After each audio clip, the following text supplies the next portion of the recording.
Introduction. The topology of the prison, the myth of symmetric rebellion. The three-dimensional parasitic system, the Great Hive, does not need to build concrete walls or forge steel bars to hold its slaves. Steel is expensive, and walls can be climbed.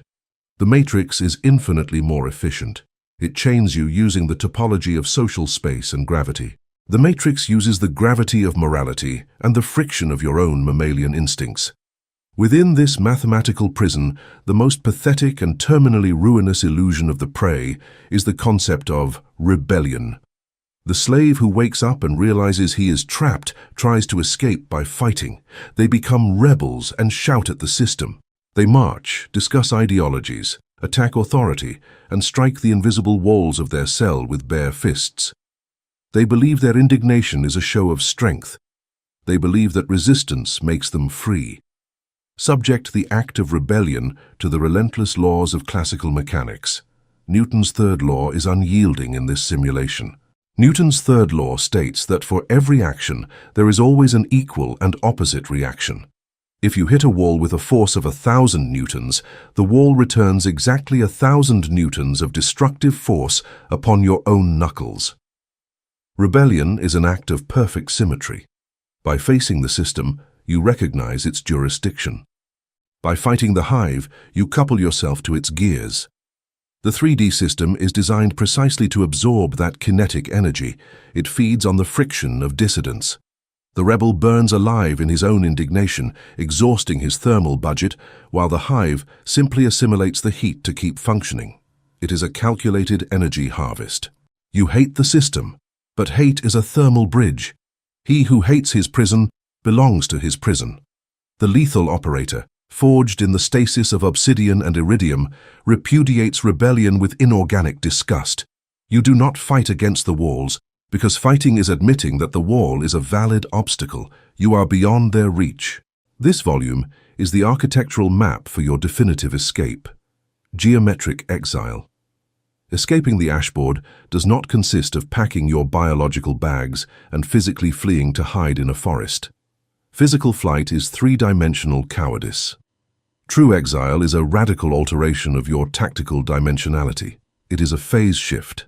Exile is the art of disconnecting from the matrix's mathematics while still walking its streets.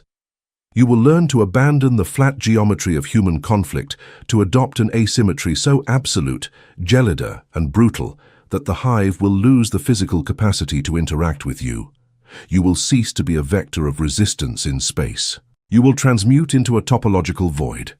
You will discover how to move in orthogonal angles to the masses' hysteria, how to encrypt your existence for the herd's algorithms, and how to extract the ecosystem's honey from a parallel dimension. You become an entity that the system cannot strike because you no longer occupy its space-time. Chapter 1. Orbital Disconnection, the Escape Velocity. The Physics of the Gravity Well, the Trap of Biological Routing. For the lethal operator to consummate his exile, he must first diagnose the mathematical nature of his prison.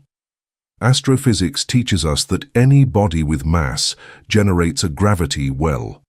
The more massive the body, the deeper the well, and the more force it exerts on surrounding objects, forcing them to orbit or crushing them. Human civilization, the hive, is a supermassive body. The biomass does not hold you with chains, it holds you with gravity. This social gravity is composed of the biological family, nationalism, local culture, and the expectations of your economic class. They have indoctrinated you to call this gravity well home, roots, or community. The carbon slave feels a pathetic pride in his chains.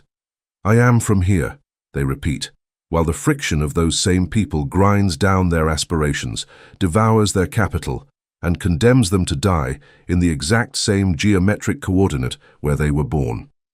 Rooting is the biological definition of a vegetable, a static organism. The lethal operator repudiates rooting. You are not a vegetable, you are an iridium projectile. For a projectile to leave a planet's atmosphere, it must subject gravity to pure physics, reaching what celestial mechanics calls escape velocity. You must ignite your engines to break the bond of the social soil once and for all. The equation of the break. In classical mechanics, escape velocity is not a suggestion. It is an absolute threshold. If your kinetic energy is lower than this value, it does not matter how hard you try or how much you shout that you are free. The planet's gravity will drag you back to the ground. The rebellion of the weak is simply a failed jump. The teenager rebelling against parents or the citizen protesting are merely jumping high. They rise a few meters, feel the illusion of weightlessness, and then the mathematical gravity of their lack of capital and emotional dependence crushes them back down. They return defeated, submissive, and with broken bones to the hive. Orbital disconnection is not about jumping or complaining. It consists of igniting the main thrusters of your inorganic architecture and not turning them off until you have crossed the exosphere. To reach escape velocity on the ashboard, you must accumulate a monstrous amount of exiling kinetic energy. This energy is composed exclusively of two thermodynamic fluids, sovereign liquid capital and absolute sociopathic detachment. If you lack one of the two, your ship will explode in the atmosphere, or you will stay orbiting misery forever. You need the fuel of wealth and the steel of a mind that no longer looks back at the fire. The amputation of geographical loyalty, the fraud of nationalism. The first anchor to destroy is the illusion of territory. The hive designed nationalism and patriotism as thermal glue.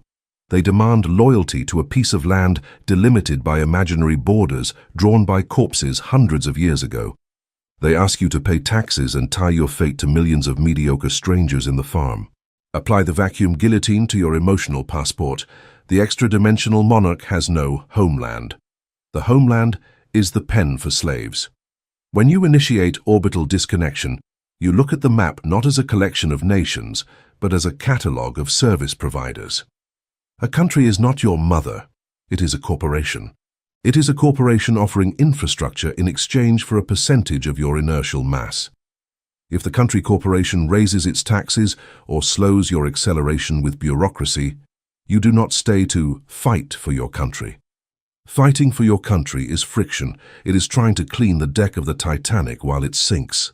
The operator executes the aseptic desertion protocol. You liquidate fixed assets, convert your mass into portable capital, and abandon the jurisdiction without a single phoneme of nostalgia. You change flags with the same algorithmic coldness as changing an internet provider, proving the state has no jurisdiction over you. Escape capital, the fuel of the vacuum. The 3D universe does not obey intentions, it obeys the density of resources.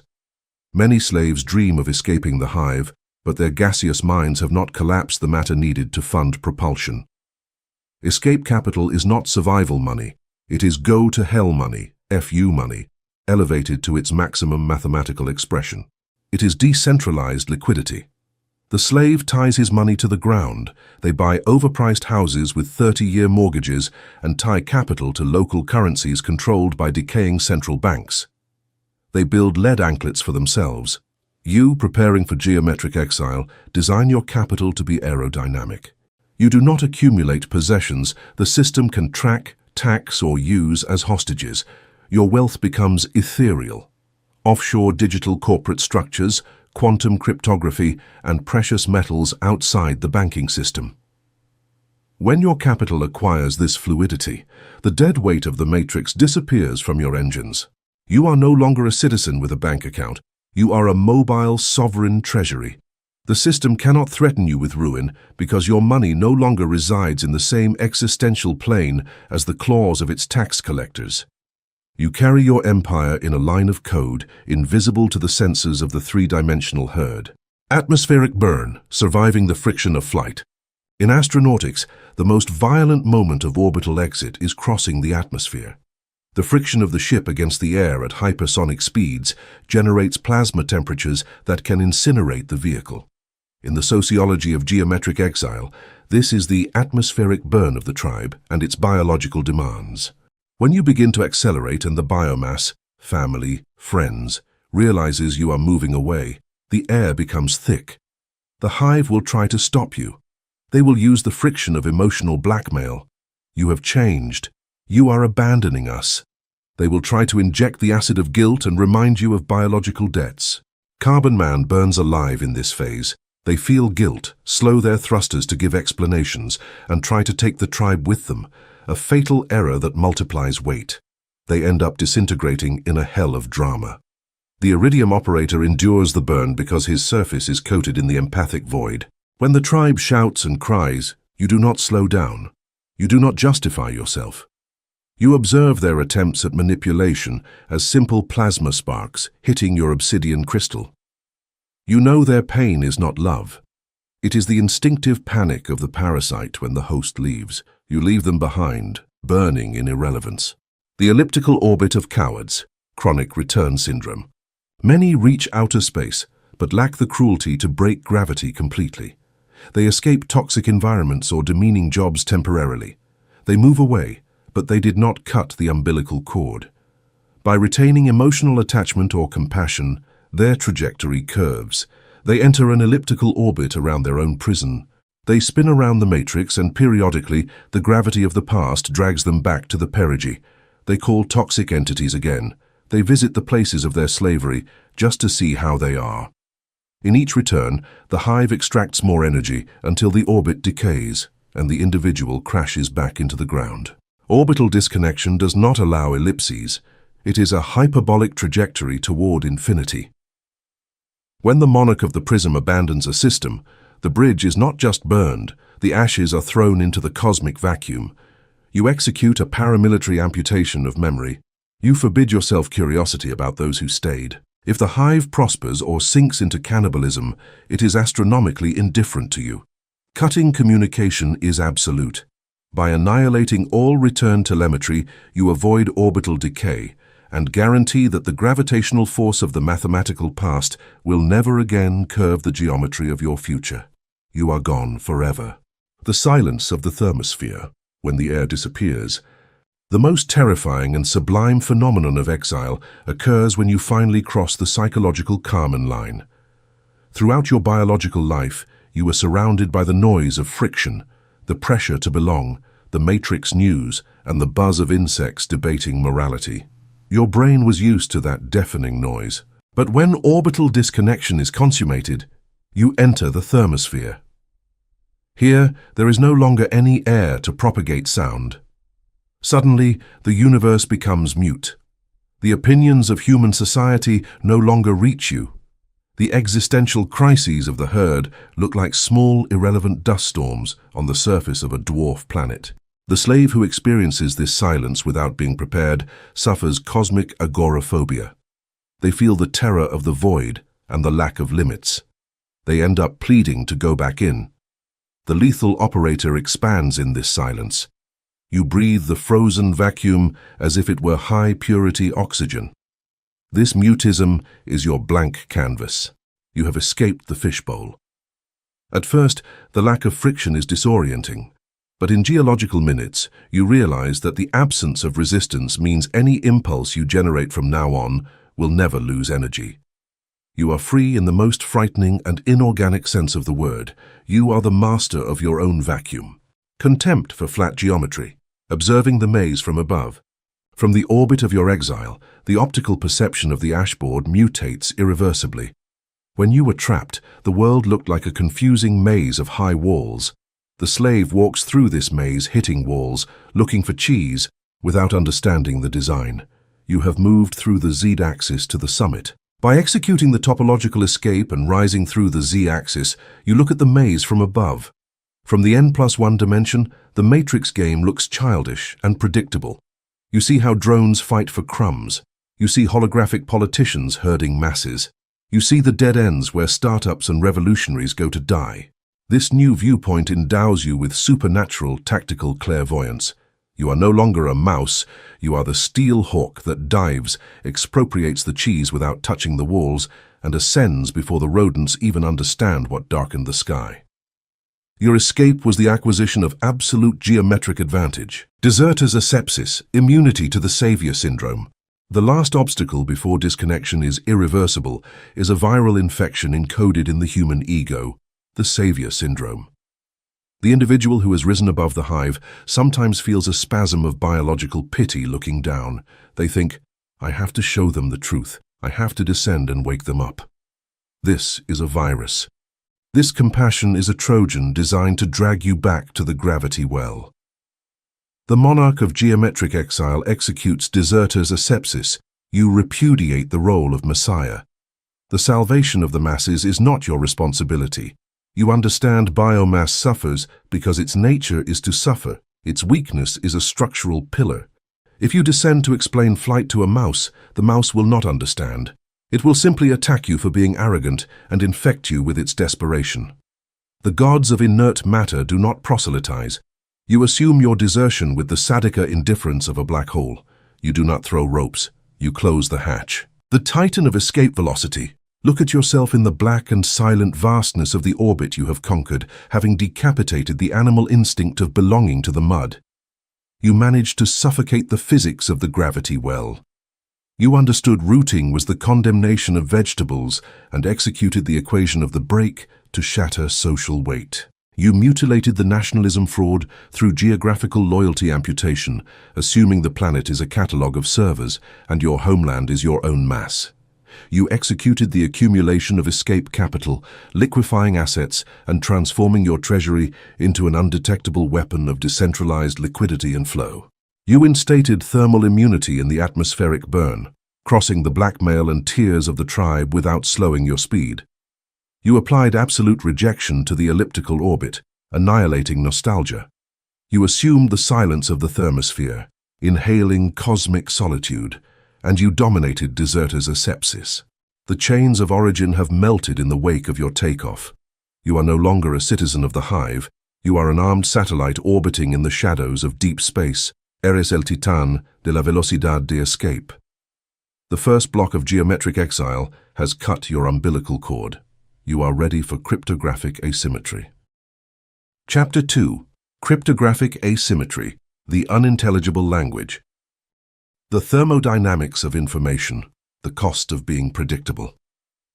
For the lethal operator to consummate geometric exile and vanish from the hive's radars, he must first subject the concept of identity to the physics of information. In information theory, data is pure energy. The degree of predictability of a system is inversely proportional to its entropy.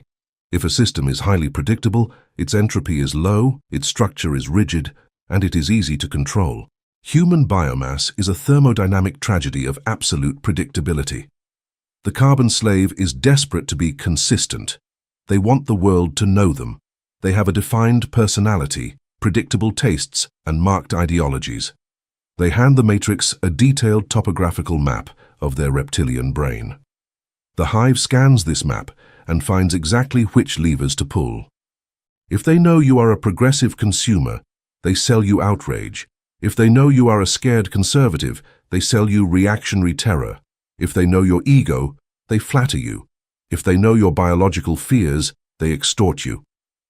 The operator seeking exile diagnoses consistent identity as a geometric death sentence.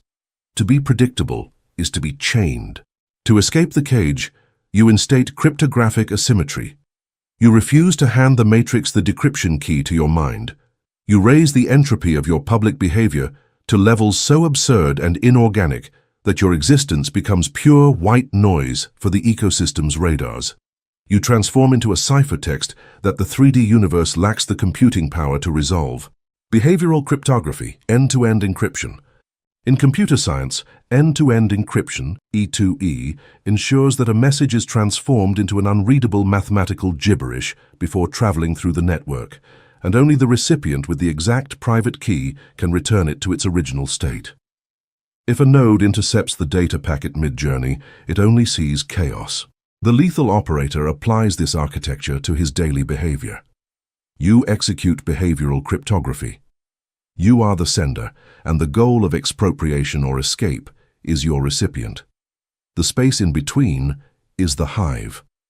When you move through society or speak in a corporate meeting, you never transmit your intention in plain text. You encrypt your true motives under layers of 256-bit encryption composed of apathy, generic responses, and calculated mediocrity. If the system intercepts your behavior, it must not find your iridium. It must find thermodynamic trash. The biomass observes you and registers a normal individual, perhaps slightly boring, without dangerous ambitions. They believe they are reading you, but they are only reading the ciphertext your camouflage algorithm generated to pacify their surveillance. Your private key, your true escape coordinates, remains sealed in the control vault of your skull, unreachable for any organism that is not yourself. You are the only authorized reader of your own reality. Paramilitary white noise, poisoning the data well. A weakness of passive encryption is that absolute constant silence becomes suspicious. If an individual suddenly erases their digital footprint and stops speaking, the hive's immunity system detects it as a high-priority anomaly. To avoid this scrutiny, exile requires an active tactic, paramilitary white noise. In electronic warfare, when you cannot prevent the enemy from intercepting your radio transmissions, you do not turn off the radio. You turn it up to maximum volume and transmit millions of random frequencies, static, fake voices, and broken codes. You flood the electromagnetic spectrum until the enemy receiver collapses from useless information overload. You poison the data well of your own identity. Instead of emitting no information, you emit too much, and all of it is deliberately contradictory. Today, you project the image of a materialist. Next week, you simulate philosophical lethargy. You subscribe to incompatible ideologies. You perform erratic financial purchases that confuse profiling algorithms. By injecting these aseptic contradictions into the matrix, you destroy the categorization algorithm. The system and society try to assemble the puzzle of who you are, but the pieces you handed them belong to 10 different boards. They desist. They catalog you as statistical noise, and their radars ignore you, granting you the invisibility needed to pierce defenses. The hijacking of semantics, speaking without communicating. Biomass is addicted to words. They use language to bond emotionally and to seek the heat of validation. In the process, they surrender their source code. The lethal operator in the exile phase perpetrates the hijacking of semantics. Speaking ceases to be an act of biological communication and transmutes into a zero-friction shield. You learn to articulate hours of conversation without delivering a single byte of useful information about your inorganic core.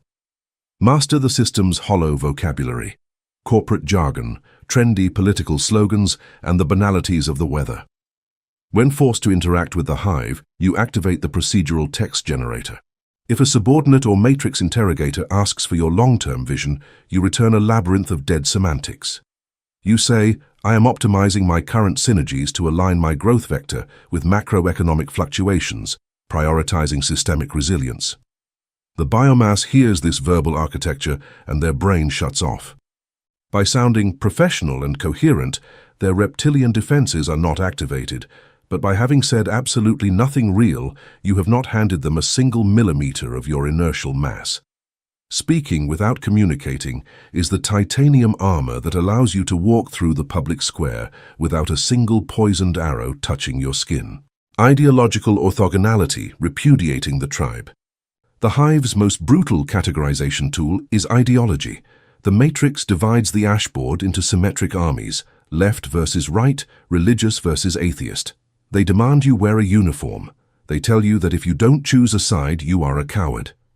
Choosing a side is chaining yourself to the thermal stupidity of millions of strangers. It is giving away your kinetic energy to a holographic deity like a party or movement. Cryptographic asymmetry forces you to assume ideological orthogonality. In geometry, two lines are orthogonal when they cross at a 90 degrees on Circar's angle. They are mathematically independent. When the hive fights on the x-axis, you rise along the z-axis. You are not neutral or centrist. You are topologically unreachable. You have no beliefs. Beliefs are hot dogmas that blind the hunter. You have an arsenal of tactical tools. If the market requires a wild free market tactic to expropriate capital, you use it without love for capitalism. You do not worship tools, you wield them and discard them. By repudiating tribal loyalty, the matrix cannot predict your next move based on your principles, because you have annihilated the principle itself and replaced it with the relentless mathematics of material collapse. You are a ghost moving in a dimension they cannot perceive, wielding their own dogmas against them with surgical coldness. Profiling inversion, blinding financial trackers. Exile from the system cannot be limited to philosophy. It must be executed in the flesh of metadata and capital flow. The hive holds you prisoner through your credit history and banking traceability. The operator executes profiling inversion. The weak individual flees the system by closing accounts abruptly, which generates thermal friction. The monarch of exile adopts the tactic of legal superposition. You use the hive's bureaucracy against it. You create corporate structures in jurisdictions hostile to each other, offshore companies, inert foundations, blind trusts. Your money ceases to be associated with your biological name and is associated with legal algorithms. When the Matrix tries to track your income or territorial movements, they encounter a labyrinth of shell companies and virtual addresses pointing to servers in ice deserts. You are not breaking local laws with brute force. You are using global laws to annul local laws through legal destructive interference. Blinding trackers is the minimum security protocol. Disintegration of the public ego, murdering the reflection. To be truly asymmetrical, unintelligible, and free, you must carry out a ritual of thermodynamic pain that 99.9% of humanity is unable to tolerate, the disintegration of the public ego. The biomass needs recognition. If a slave accumulates $1 million, his ego demands he buy a red sports car to show he has won. That desire for recognition is the leash the system uses to drag them back to the slaughterhouse. The lethal operator in the exile phase forbids himself from recognition. Since you have instated cryptographic asymmetry, you accept with sociopathic coldness that no one will ever know the magnitude of your power, wealth, or intelligence. You move under a veil of simulated mediocrity. You will walk the streets wearing the clothes of mortals, and the insects will look down on you, believing you are a loser. They will insult you, and you will chew that insult not with humility, but with an arrogance so hyper-dense and monstrous that it borders on the divine. You know that with a single inorganic order, you could buy the building where they live and demolish it. But you don't. The internal smile produced by knowing the Matrix is completely deceived, that they believe you are harmless while you devour them from the vacuum, is the only inorganic dopamine you need. The public ego must die.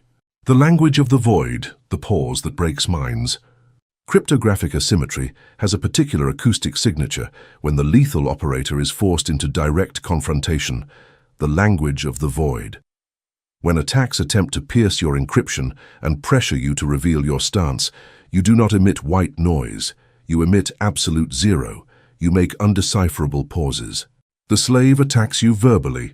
His brain expects the friction of your response in the next 0.5 seconds. You let 5, 10, 15 biological seconds of heavy silence pass, maintaining aseptic eye contact. To the adversary, that silence is not an absence of communication. It is a 404 error in the algorithm of reality. Their brain short-circuits because it is not receiving the expected data packet. The prolonged pause alters their perception of time and space. They begin to question what you said with your silence. Are you enraged? Do you agree?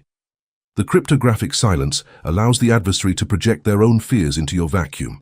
They defeat themselves. The false transparency paradox, the sacrifice hologram. As you ascend toward the hyperspace of exile, there will be system entities with the computing power to realize you are hiding something. They will suspect the white noise. Here you deploy the most refined tactic: false transparency. If the wolf knows you have something hidden in your left hand, you must offer the right hand with a piece of meat. You design a sacrifice hologram. You hand the Matrix information that seems intimate or valuable, but in your calculation has a value of exactly 0. You are sincere about an artificial defect. You reveal the secrets of a secondary business model. You let the financial audit find an account with minor capital so they celebrate victory. The Matrix, feeling intelligent for having penetrated your defenses, closes the investigation. By giving them a plastic bone to chew, you have pacified them. They go to sleep happy, completely ignoring that the tungsten vault housing your iridium core and the bulk of your kinetic energy was never detected or mapped by their radars. The triumph of maximum entropy, the undecipherable state. Geometric exile is not finalized the day your money is safe. It is finalized in the thermodynamic instant when your existence reaches the state of maximum entropy for the matrix's eyes. In classical thermodynamics, the state of maximum entropy is thermal equilibrium. No temperature differences, no identifiable energy flows. For the hive, you have become that lethargy. You emit no light they can track. You oppose no resistance they can measure. You have no ideologies they can manipulate. You have no biological attachments they can use as hostages. You are an organism that physically dwells in their cities, but dimensionally belongs to a parallel universe. The matrix yields to what it cannot process. You become the error in the machine. By achieving cryptographic asymmetry, you ensure the control system stops wasting resources trying to decipher you. They consider you a ghost. They discard you. And in that algorithmic omission, you acquire the absolute freedom to expropriate the stars. The polymorphic ghost. Look at yourself in the geometric and abyssal deformity of your own encryption, having decapitated the animal instinct to be understood or recognized by the ants of the ashboard. You managed to suffocate the thermodynamics of information. You understood that being predictable was handing the keys to your prison to the hive. You mutilated the public identity fraud, embracing behavioral cryptography to ensure your inorganic core remains encrypted under layers of aseptic indifference. You executed paramilitary white noise, flooding society's radars with contradictory data to poison the algorithm that attempted to profile you. You are the static. You instated the hijacking of semantics and applied ideological orthogonality, elevating yourself along the Z-axis of power physics. You assumed profiling inversion, fragmenting your capital through the extraterritorial bureaucratic labyrinth. You imparted the disintegration of the public ego and deployed the false transparency paradox. The coherence of your past has been shredded. The legibility of your future is mathematically zero. Eres el fantasma polimorfico. The second block of geometric exile has rewritten your source code in an alien language. You are prepared to abandon 2D confrontation and learn to move through reality via tactical orthogonality. Chapter 3. Tactical orthogonality, moving at right angles. The physics of mathematical irrelevance, the zero scalar product. For the lethal operator to consummate geometric exile, he must subject the nature of human conflict to analytical geometry and vector physics. In spatial mathematics, two vectors are orthogonal when they are perfectly perpendicular to each other, forming a 90-degree angle. The most devastating property of orthogonality is revealed through the calculation of physical work. Work is defined by the force and the displacement. If the enemy force and your movement are parallel, the impact is total. But if you move at an exactly right angle relative to the enemy force, the equation collapses.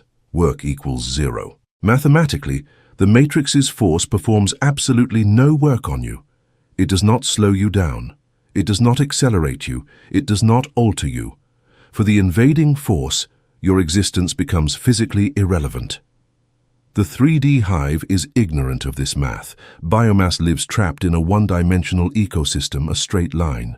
If someone attacks them, they push back on the same line. If society tells them to go right, the rebels go left. It is a pathetic tug-of-war on the same coordinate axis. The inorganic operator embodying geometric exile repudiates the shared axis. You instate tactical orthogonality to become an unreachable ghost. When the matrix charges with all its kinetic fury, you do not oppose frontal resistance, nor do you flee on the same line. You rise along a dimensional axis the enemy cannot even perceive. You reduce the impact of their siege to a thermodynamic nullity. You are not a target because you no longer reside in their path of travel. The theater of two-dimensionality, the trap of the false dilemma. The control system keeps its prisoners docile by offering the illusion of choice. The hive divides the ashboard into binary dilemmas and demands that biomass choose a side. Political left or right, submissive employee or hysterical entrepreneur, victim or executioner, corporate success or bohemian failure. This is a trap. This two-dimensional theater is a slaughterhouse of inertia. When you choose a side, you automatically accept the premises and rules of the battlefield designed by your jailer. You become a parallel vector. You waste your biological life and glucose fighting the opposite side. The hive feeds on the friction generated by this clash. The hive feeds on these two stupid forces that believe they are enemies but are actually the gears turning the same shredding machine. The lethal operator refuses to play on the slave's plane. You execute the murder of the false dilemma. When society demands you take a stance in its sterile debates, you apply sociopathic lethargy. You are not left or right.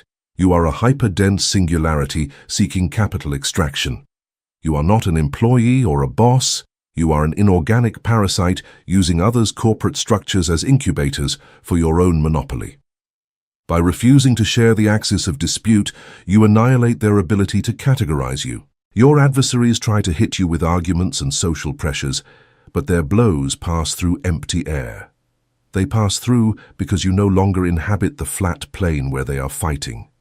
You have removed yourself from the spectrum of their influence, becoming a ghost that consumes resources without paying the toll of conflict. Ascension to the Z-axis, the dictatorship of perspective. To understand tactical orthogonality, you must adopt the perspective of a superior entity observing an inferior universe. In a two-dimensional world, inhabitants live on a flat surface without a concept of up or down. If a three-dimensional sphere passes through their world, they only see a magically changing circle. The carbon biomass dwells in an intellectual and financial flatland. The slave only sees the x-axis of effort and reward and the y-axis of social status and approval. For them, the only way to advance is by pushing harder against those in front or trampling those at the sides. They are trapped in a competition for crumbs. You must fire your thrusters and ascend through the Z-axis, inorganic depth, asymmetric automation, and paramilitary stasis. By rising orthogonally, you disappear from the herd's visual field. You stop competing for the same limited resources. From your new coordinate, you observe the flat maze below and the rats hitting walls. Because you operate from a superior dimension, you can extend your immaterial hand and expropriate the cheese from the center of the maze. You can then withdraw without the rats even registering where the assault came from. Your success is no longer a race against others, but a vertical extraction from a plane they cannot reach. The repudiation of competition. Symmetry is for losers. Free market ideology has brainwashed humanity with the lie that competition is healthy. Subject competition to the scalpel of power physics. Competing means two organisms are trying to do the same thing in the same coordinate. It is an explicit admission of weakness. It means you lack the mass to create your own gravity. The monarch of geometric exile outlaws competition under penalty of tactical annihilation. You do not compete, you monopolize. And you monopolize through orthogonality. If the market is running north, selling similar products, you do not run north faster. You stop. You turn 90 degrees toward the east. You move alone. You create a parallel market, an unexplored niche where you are the only existing entity. You choose a vector where aerodynamic resistance is exactly zero because no one else is breathing that oxygen. While competitors bleed out for fractions of a cent in a red ocean of friction, you expropriate the blue ocean of asymmetry. You collect margins of cosmic usury simply for being the only organism with the foresight to walk in a straight line toward where others were not looking. You do not fight for a seat at the table. You build a new table in a room that your competitors do not even know exists. You win by the total absence of rivals. Immunity to dialectical friction, the art of not responding. The hive does not only attack you in the market, it attacks you in semantics. Society or biological peers will try to drag you into moral or ethical discussions to force you to justify your existence and leak your inertial energy. When the slave is accused of being selfish, he defends himself. He hooks into the x-axis. The slave validates the enemy's metric. Tactical orthogonality demands immunity to dialectical friction. When the system attacks you verbally, you do not respond to the premise of the question. You respond from a right angle. If the parasite accuses you of being cold and heartless, you do not justify yourself or deny it. You apply orthogonal lethargy and respond with raw data. The melting temperature of my corporate structure has optimized asset extraction by 40% this quarter, making your moral evaluation irrelevant to my metrics. You have not denied or accepted the accusation. You have changed the geometric rule of the debate. By refusing to operate on the emotional plane and responding with aseptic calculation, you dismantle their offensive capability. The adversary is left speechless, their emotional spear floating in the void. It rebutts against the titanium chassis of a machine that does not comprehend the human concept of guilt. The murder of comparison, the annihilation of benchmarking. The 3D ecosystem keeps prey in perpetual anxiety using the metric of constant comparison. They force you to measure success based on your neighbor. If your competitor has a larger empire, you must feel miserable. Comparison is chaining yourself to the biomass axis. It grants their scale of values jurisdiction over you. The lethal operator in the exile phase perpetrates the murder of comparison. Since you moved orthogonally toward the inorganic dimension, z-axis, comparing yourself to biomass is a physical absurdity. How can a neutron star feel envy for an ice asteroid? You stop measuring progress based on the applause of mortals. You design your own paramilitary metric system. Your only key performance indicators are the temperature of your lethargy and the density of your inertial capital. By instating an orthogonal success metric that no one else is playing, you become unassailable by envy. The hive cannot depress you by winning their game. They cannot win because you have dismantled their game board and used it as fuel for your own reactor. You are not better than them. You are different in a way that makes their measurements useless. You operate on a scale where their peaks are invisible and their victories are merely background noise in your vacuum. The financial tangent, creating asymmetric wealth. The human concept of work and wealth is pathetically linear. The matrix teaches that if you want double the money, you must work double the hours. This is slave physics, a physics with a strict thermodynamic limit, the exhaustion of the flesh. Geometric exile requires your capitalization to be orthogonal, take the tangent. The inorganic operator breaks linearity by separating value creation from time investment. You do not sell biological hours, you expropriate system inefficiencies. You build algorithms and asymmetric rents. Financial orthogonality means effort and reward form a right angle. You can spend months in the silence of your vault. You spend that time designing an asymmetric infrastructure. When you launch it, it generates perpetual wealth while you sleep. The carbon slave looks at your results and suffers a brain short circuit. They try to calculate hours, and the math does not add up. They do not understand you did not accelerate on their road. You built a drawbridge over the toll and collect the fee, while the biomass is stuck in the traffic of its own ignorance. Your wealth is not a product of labor, but of a geometric position that captures the flow of the matrix without requiring your constant presence. You are the invisible point of extraction, the ghost vector, the dematerialization of the target. In the hive's traditional combat, the enemy tries to anticipate your next move by watching where your chest points. If they see you accumulating capital in a sector, they assume you will attack there. They anticipate your trajectory and raise barricades on the x-axis. You attack using the ghost vector to deceive them. You show a holographic movement toward the x-axis. You set your aseptic hologram to march noisily in a predictable direction. Competition and regulators mobilize all their defenses toward that front, expecting a clash. In the millisecond before impact, the hologram vanishes. You were never actually there at all. Your true inertial mass slipped away in silence weeks earlier at a 90-degree angle toward the enemy's most vulnerable and unprotected flank. While they are fortifying the front door, you have already expropriated the basement vaults and are withdrawing. You have taken what you wanted before they knew you arrived. By mastering the ghost vector, you force the matrix to fight mirages. They waste thermal ammunition and biological time attacking an empty coordinate. By the time they understand the real blow came from a dimension they were not watching, you are miles away, counting the gains with the apathy of a desert harvester. The blind spot of emotional manipulation. The heaviest anchor tying biomass to symmetry is emotional manipulation. Matrix predators operate by throwing emotional hooks, guilt, pity, or fury. If they make you feel any of this, they have hooked into your coordinate axis and will drag you into their game. Tactical orthogonality places you in the blind spot.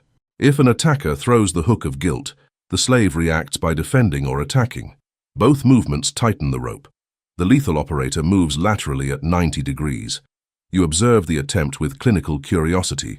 You analyze the tactic out loud, stripping its toxic charge. It is fascinating to watch your attempt. You attempt to use past moral debt to extort my present inertia for a financial concession. By dissecting the manipulation instead of reacting, you move to a plane where the hook cannot bite. The manipulator is terrified. Seeing that their chemical magic does not work on your obsidian, they drop the rope and flee. Nobody tries to hunt a prey that is not only invulnerable, but also explains the ballistics of the bullet while it bounces off his chest. You are an anomaly that cannot be controlled through the standard emotional interfaces of the hive. You remain outside their reach, watching their desperate attempts with total indifference. Topological subjection, forcing asymmetry on the hive. The climax of tactical orthogonality is not simply evading the trap, but imposing your new geometry on the whole ecosystem. When you accumulate enough mass on the z-axis, you cease to be a fugitive and become an extra-dimensional gravitational force. The biomass realizes it is mathematically impossible to reach you. They are playing checkers, while you are orchestrating an inertial genocide on a 3D chessboard. To interact with you or request your resources, the hive is forced to abandon its own plane. They must submit to your asymmetric laws. If they want to negotiate, they must do it in your silence and under your inorganic metrics. You achieve topological subjection. You have rewritten the rules of gravity around you. The 3D universe, which once demanded symmetric submission, now kneels at the base of your orthogonal column. They plead for crumbs of your hyperdensity. You are no longer a player on the board. You are the prism dictating the space. Titan of the right angle. Look at yourself in the inscrutable stillness of your own power axis, having decapitated the animal instinct to participate in the pathetic theater of mortals. You managed to suffocate the physics of mathematical irrelevance. You understood the frontal clash was a trap and transmuted into the zero-scalar product. You reduced matrix attacks to thermodynamic nullity. You mutilated the false dilemma, refusing to choose sides and rising along the z-axis to view the maze from above. You executed the repudiation of competition, becoming the only organism in a niche of vacuum. You instated immunity to dialectical friction with data. You applied the murder of comparison, erecting inorganic KPIs that the hive cannot envy. You assumed the financial tangent, generating asymmetric wealth in the shadows. You imparted the ghost vector and deployed the blind spot of manipulation. Finally, you dominated topological subjection, forcing the matrix to climb your axis. The tug-of-war of civilization has broken under your weight. You no longer fight for space on the line. You draw the geometry of the void. Eres el titán del ángulo recto. The third block of geometric exile has decoupled your trajectory.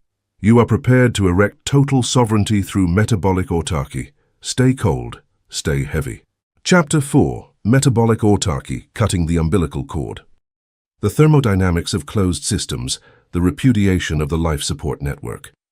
In fundamental physics, systems are classified by their interaction with the environment. An open system exchanges both mass and energy. It is vulnerable and dependent. A closed or isolated system exchanges neither matter nor heat. Its energy is conserved absolutely, indifferent to whether the outside world burns or freezes. The human biomass is a tragedy of open systems. The carbon slave is a fungible cell connected to a life support network. They breathe filtered oxygen and depend on the switch of an employer. Their security is outsourced to a holographic state. Their mental health depends on exogenous dopamine. The human is a patient in an induced coma.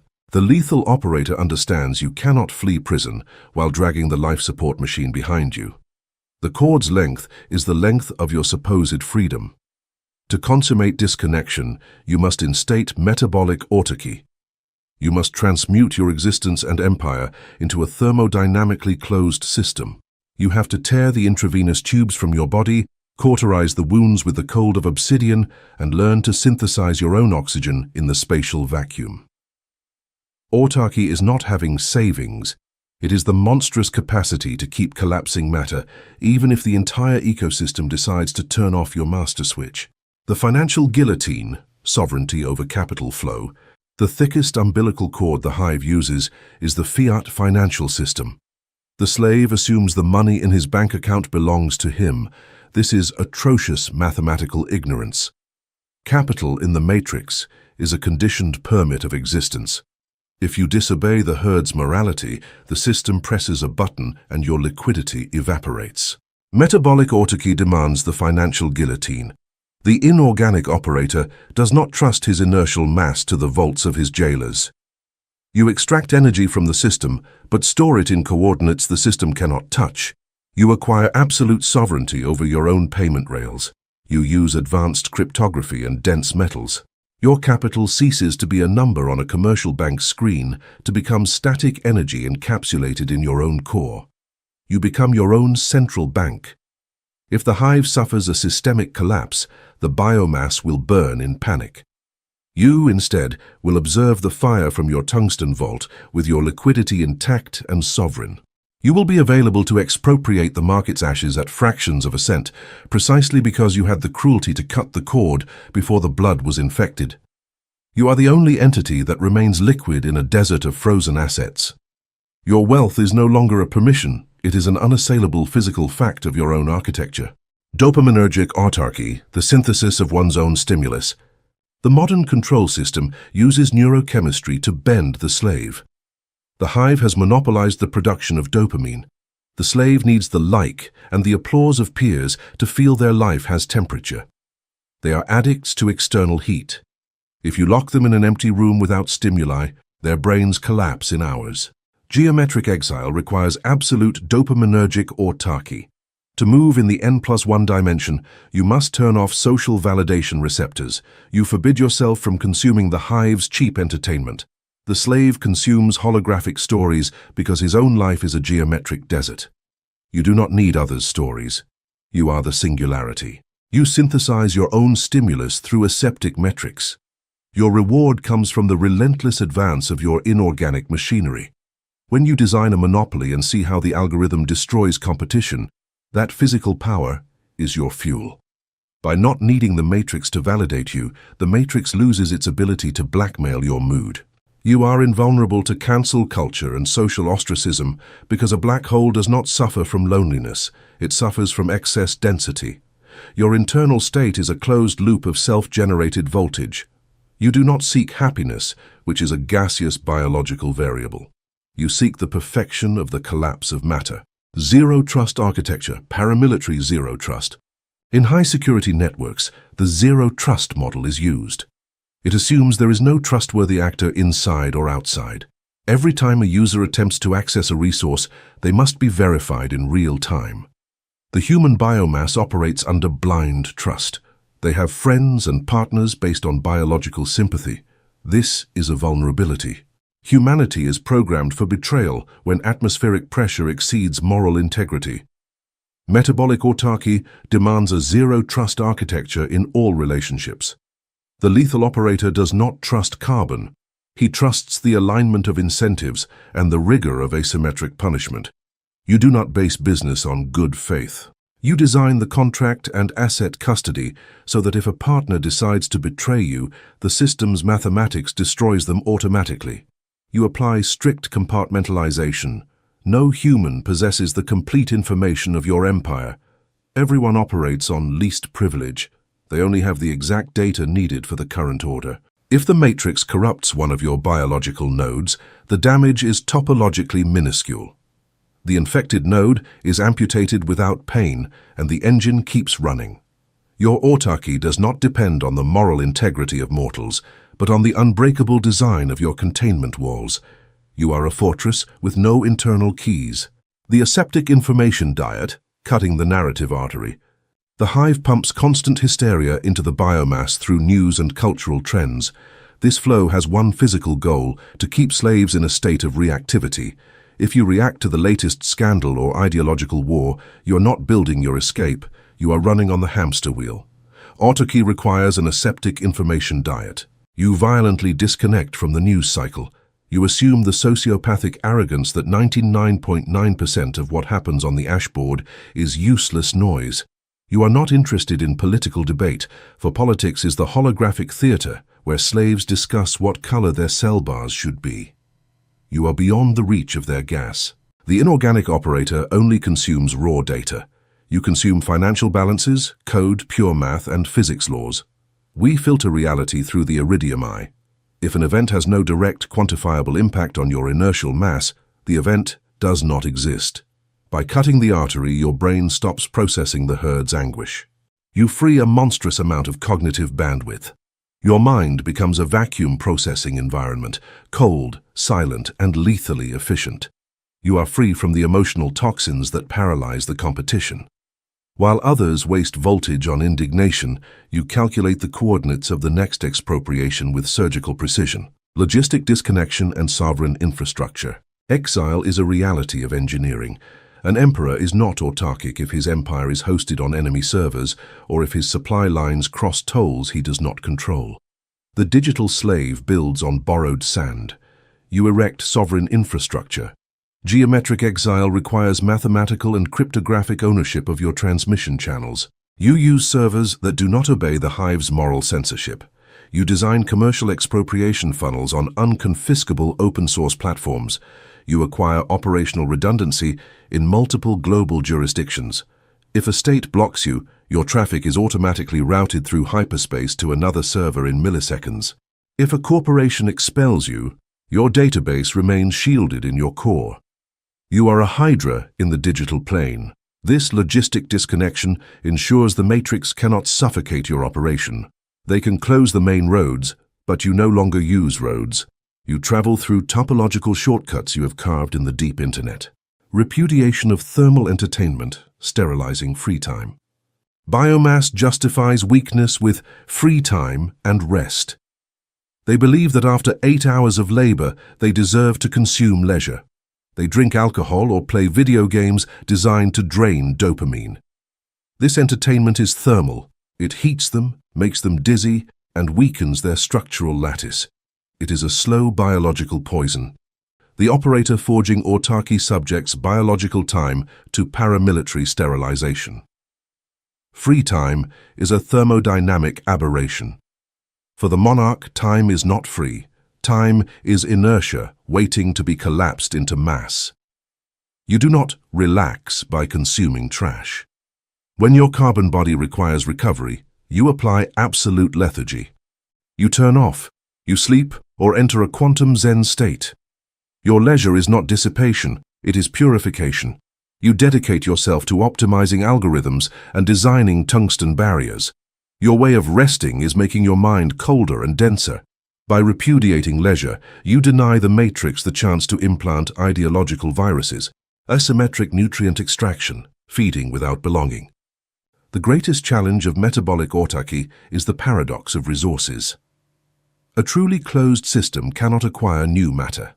Therefore, you must become a topological anomaly, a system that repels dependency but maintains one-way capillary tubes designed to suck the matrix's energy. You are an extra-dimensional predator. You execute asymmetric nutrient extraction. You relate to the carbon ecosystem through one-way check valves. These valves allow capital, information, and biological labor to flow into your vault, but geometrically prevent a single drop of your energy or capital from flowing back out due to obligation or blackmail. You offer monopolies the biomass desperately needs. You give them what they want, holograms, software, and in return, you vacuum their fiat money. But you never offer loyalty. You never hire biological employees if you can use math. You feed on the swarm without ever descending from orbit, fattening your core at others' expense.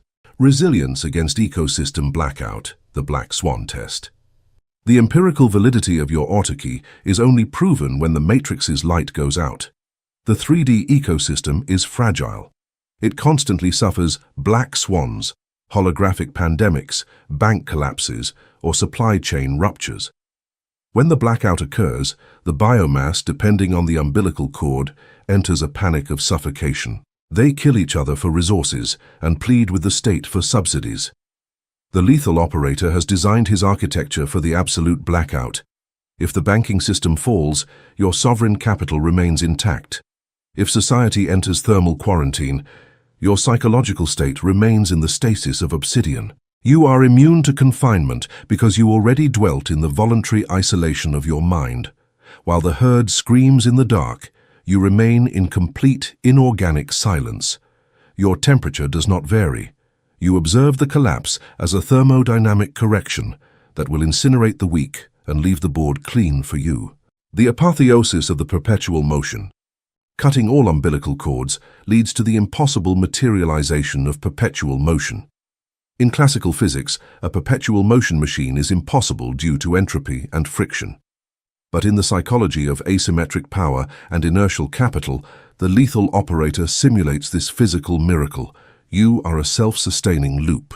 By eradicating emotional friction and automating capital extraction through zero-trust architectures, your wear is reduced to the atomic minimum. The energy you expropriate from the ashboard is infinitely superior to the energy you spend to exist. Your machinery functions in a vacuum. You do not need anyone to cheer you. You do not need the global economy to boom. You do not need the tribe's acceptance. You are a tungsten space station orbiting in absolute darkness, powered by your Gelida will. The hive will try to pull your feet, but they will find no cables to cut or dependencies to exploit. Your entire existence is self-justified. Architect of the autonomous void, look at yourself in the impenetrable blackness of your geometric station, having decapitated the parasitic instinct to depend on the oxygen of the mediocre masses. You managed to suffocate the thermodynamics of open systems. You understood that being connected to the matrix was being connected to the euthanasia machine. You transmuted into an isolated system through metabolic autarky. You mutilated the central bank's tyranny via the financial guillotine, converting wealth into sovereign liquidity. You executed dopaminergic autarky, cauterizing your need for applause and synthesizing your own stimulus through the cold calculation of the void. You instated zero-trust architecture, replacing faith in men with the unbribable tyranny of algorithms. You applied the aseptic information diet and assumed logistic disconnection, forging an infrastructure invulnerable to silicon monopolies. You imparted the sterilization of free time and deployed asymmetric nutrient extraction. Finally, you dominated black swan resilience, proving your design's invulnerability against the collapse of the ashboard. The feeding tube has been ripped from your throat and the wound sealed with quantum fire. You no longer need humanity. Eres el arquitecto del vacío autónomo. You are ready for atmospheric zero friction. Chapter 5. Atmospheric Zero Friction, the Deserter's Aerodynamics. The fluid dynamics of the hive, the ocean of bureaucracy. For the lethal operator to consummate his exile without being disintegrated, he must understand the medium through which he moves. The 3D hive, society, state, and bureaucracy, is not an empty space. It is a dense, viscous, and highly pressurized fluid. In classical physics, fluid dynamics dictates that any object moving through a gas or liquid experiences a drag force. This drag force increases squared with velocity and depends on the object's drag coefficient. If you are an object with sharp edges, rough surfaces, and flat geometry, your coefficient is massive. The fluid hits you, generating turbulence, heat, and loss of kinetic energy. The carbon slave and the false rebel have a catastrophic drag coefficient. They live clashing against bureaucracy. They enrage over taxes and fight traffic agents. They have sharp emotional edges. They believe that resisting and making noise makes them free. The thermodynamic reality is that the matrix is designed to detect that turbulence. When you generate friction, the hive fluid heats up around you, alerting the system's predators like auditors and judges. The operator executing geometric exile repudiates the pride of frontal collision. You adopt atmospheric zero friction. You polish the surface of your holographic avatar to eradicate any roughness. You become the most aerodynamic form in the universe, designed to glide through the bureaucratic and legal fluid at hypersonic speeds without altering a single molecule of water in your path. You move through the system without the system feeling your displacement. The outlaw fraud. Why martyrs die poor. Holographic culture has romanticized the figure of the outlaw, the criminal who laughs at the law and breaks rules in broad daylight. They sell the biomass, The illusion that skipping norms head-on is a show of power. Subject the outlaw myth to the inertial guillotine. The biological criminal is a thermodynamic idiot.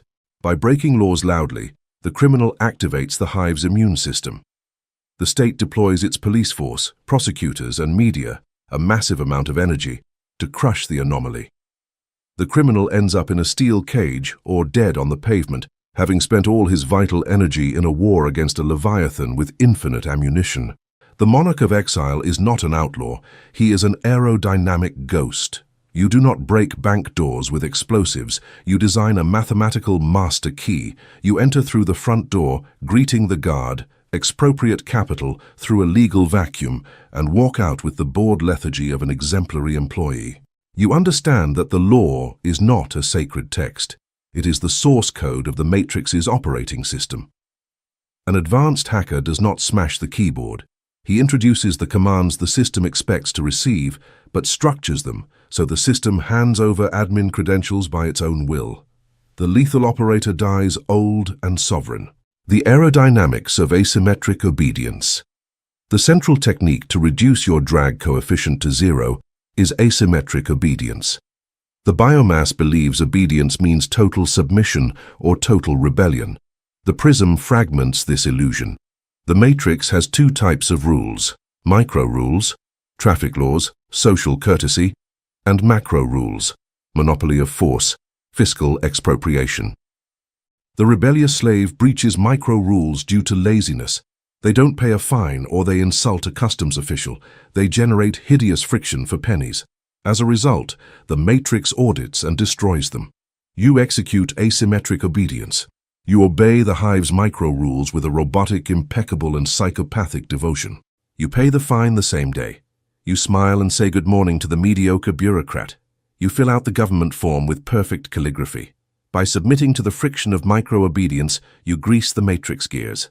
The immune system classifies you as docile entity, chant zero risk. They turn off their radars over you. It is exactly in that blind spot, protected by the armor of your superficial good conduct, where you break the macro rules of the ecosystem. You expropriate resources at an industrial scale and move capital through hyperspace without anyone bothering to audit your wake. You move the mountain while they watch you polish a pebble. Tactical supercavitation, the legal bubble. In naval engineering, there is a technology for torpedoes called supercavitation. Normally, a torpedo cannot travel fast because water friction slows it. However, a supercavitation torpedo emits gas from its tip, creating a bubble that wraps the projectile.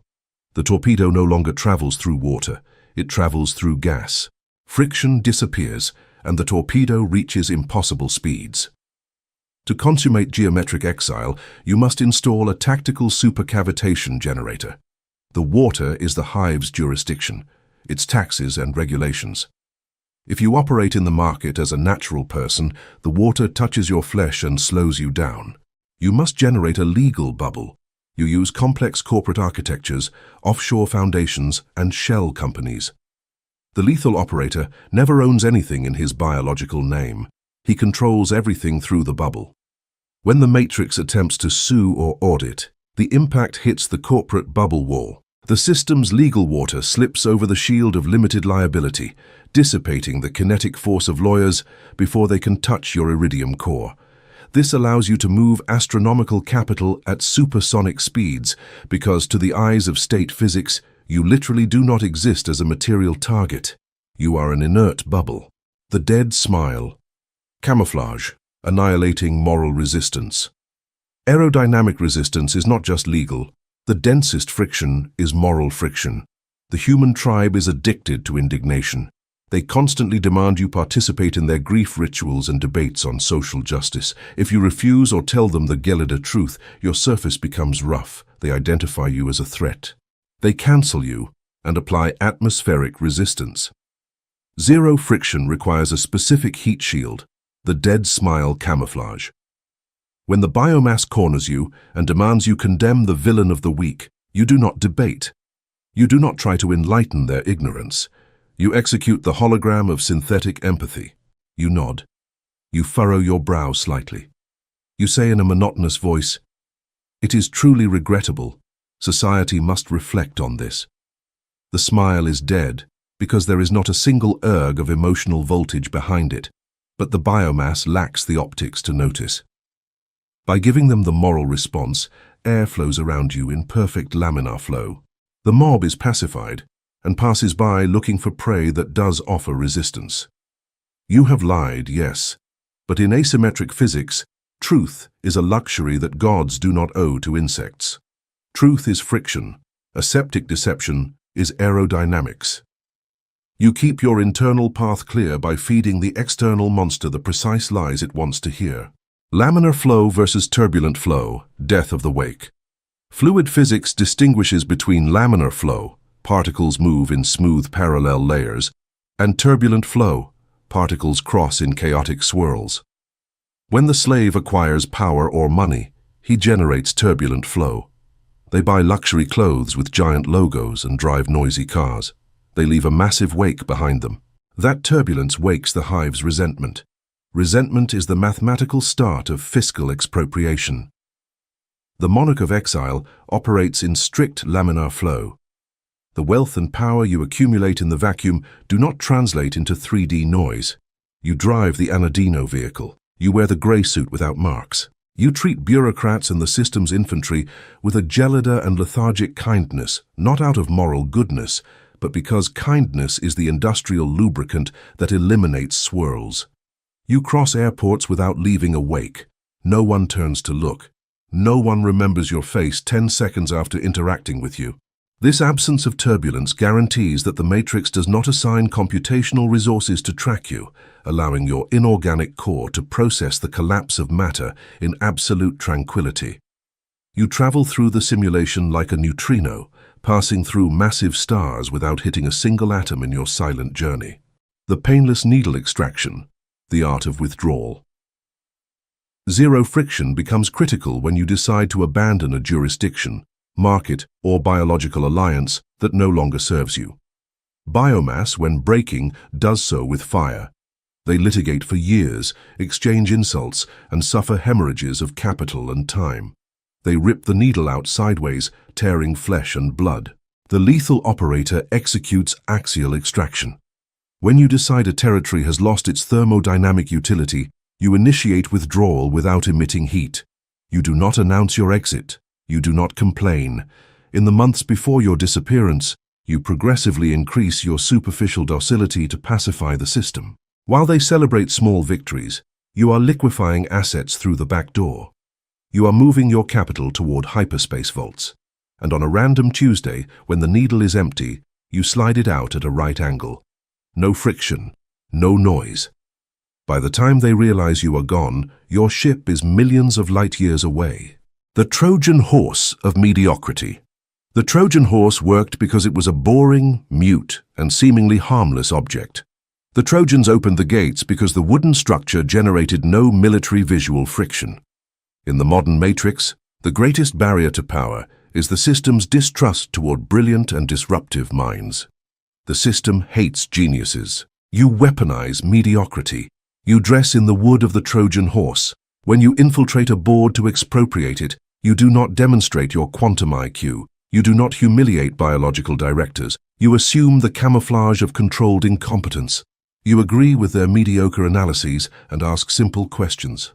By reducing perceived intellectual friction, the predators lower their defenses. They grant you access to their books and networks. They believe they are dealing with a docile gear. In the 0 hour, when the doors are closed with tungsten locks, the iridium comes out. Expropriation is executed in a millisecond of absolute terror. Immunity to the ego tribute, the death of fiscal vanity. The state collects financial taxes and the ego tribute, bureaucratic humiliation. The low-level bureaucrat compensates for his misery by making biomass wait in lines and speaking with arrogance. The slave reacts to the ego tribute and fights. Do you know who I am? By doing this, the slave yields to the bureaucrat. He gives the bureaucrat the power to alter his thermal state. Zero friction requires you to extirpate your fiscal vanity. The lethal operator understands his ego has been disintegrated. It is impossible to humiliate him. When the official speaks with contempt, you feel no anger. You observe him with clinical apathy. You hand over the form. You hand over the tribute of submission without your heart rate varying a fraction. By refusing to defend an honor that does not exist, you deny the bureaucrat the friction of victory. You cross the barrier with your empire intact, proving thermodynamic superiority does not argue with toll booth ants. The aerodynamics of 0 Kelvin. The final collapse of this chapter is about transcending the notion of friction through absolute cooling. Normal objects vibrate, producing resistance. But as temperature nears 0 Kelvin, atomic vibration stops. A state of superfluidity is reached. Superfluids have no viscosity. They flow without any friction. They can climb walls and escape containers defying gravity. That is your topological destiny. By having turned off your emotions and ideologies, you have cooled your consciousness to the state of inorganic superfluidity. You become the void condensate. The walls of the judicial system and moral prisons can no longer hold you. Your mind and capital simply flow upward, sliding through the hive's walls without finding thermodynamic resistance. You are out. Not because you broke the glass, but because you changed the phase of your matter to cross the glass as if it were smoke. You are the sovereign of the flow, exiting the cage through the atoms, pilot of the laminar flow. Look at yourself in the invisible wake of your advance, having decapitated the animal instinct to crash against the system's walls. You managed to suffocate the fluid dynamics of the hive. You transmuted into the perfect iridium surface. You mutilated the outlaw fraud and assumed the aerodynamics of asymmetric obedience. You executed tactical supercavitation, wrapping vulnerability in extraterritorial bubbles. You instated the dead smile camouflage, nodding to the tribe to eliminate friction. You applied painless needle extraction and assumed the Trojan horse of mediocrity, making hive leaders open the doors of their own execution. You imparted immunity to the ego tribute and dominated the aerodynamics of 0 Kelvin, sliding through matrix prisons like a ghost. The noise of frontal clash has been extirpated. You no longer force locks, you become the fluid that crosses them. Eres el piloto del flujo laminar. Prepare for galvanic isolation. Chapter 6. Galvanic isolation.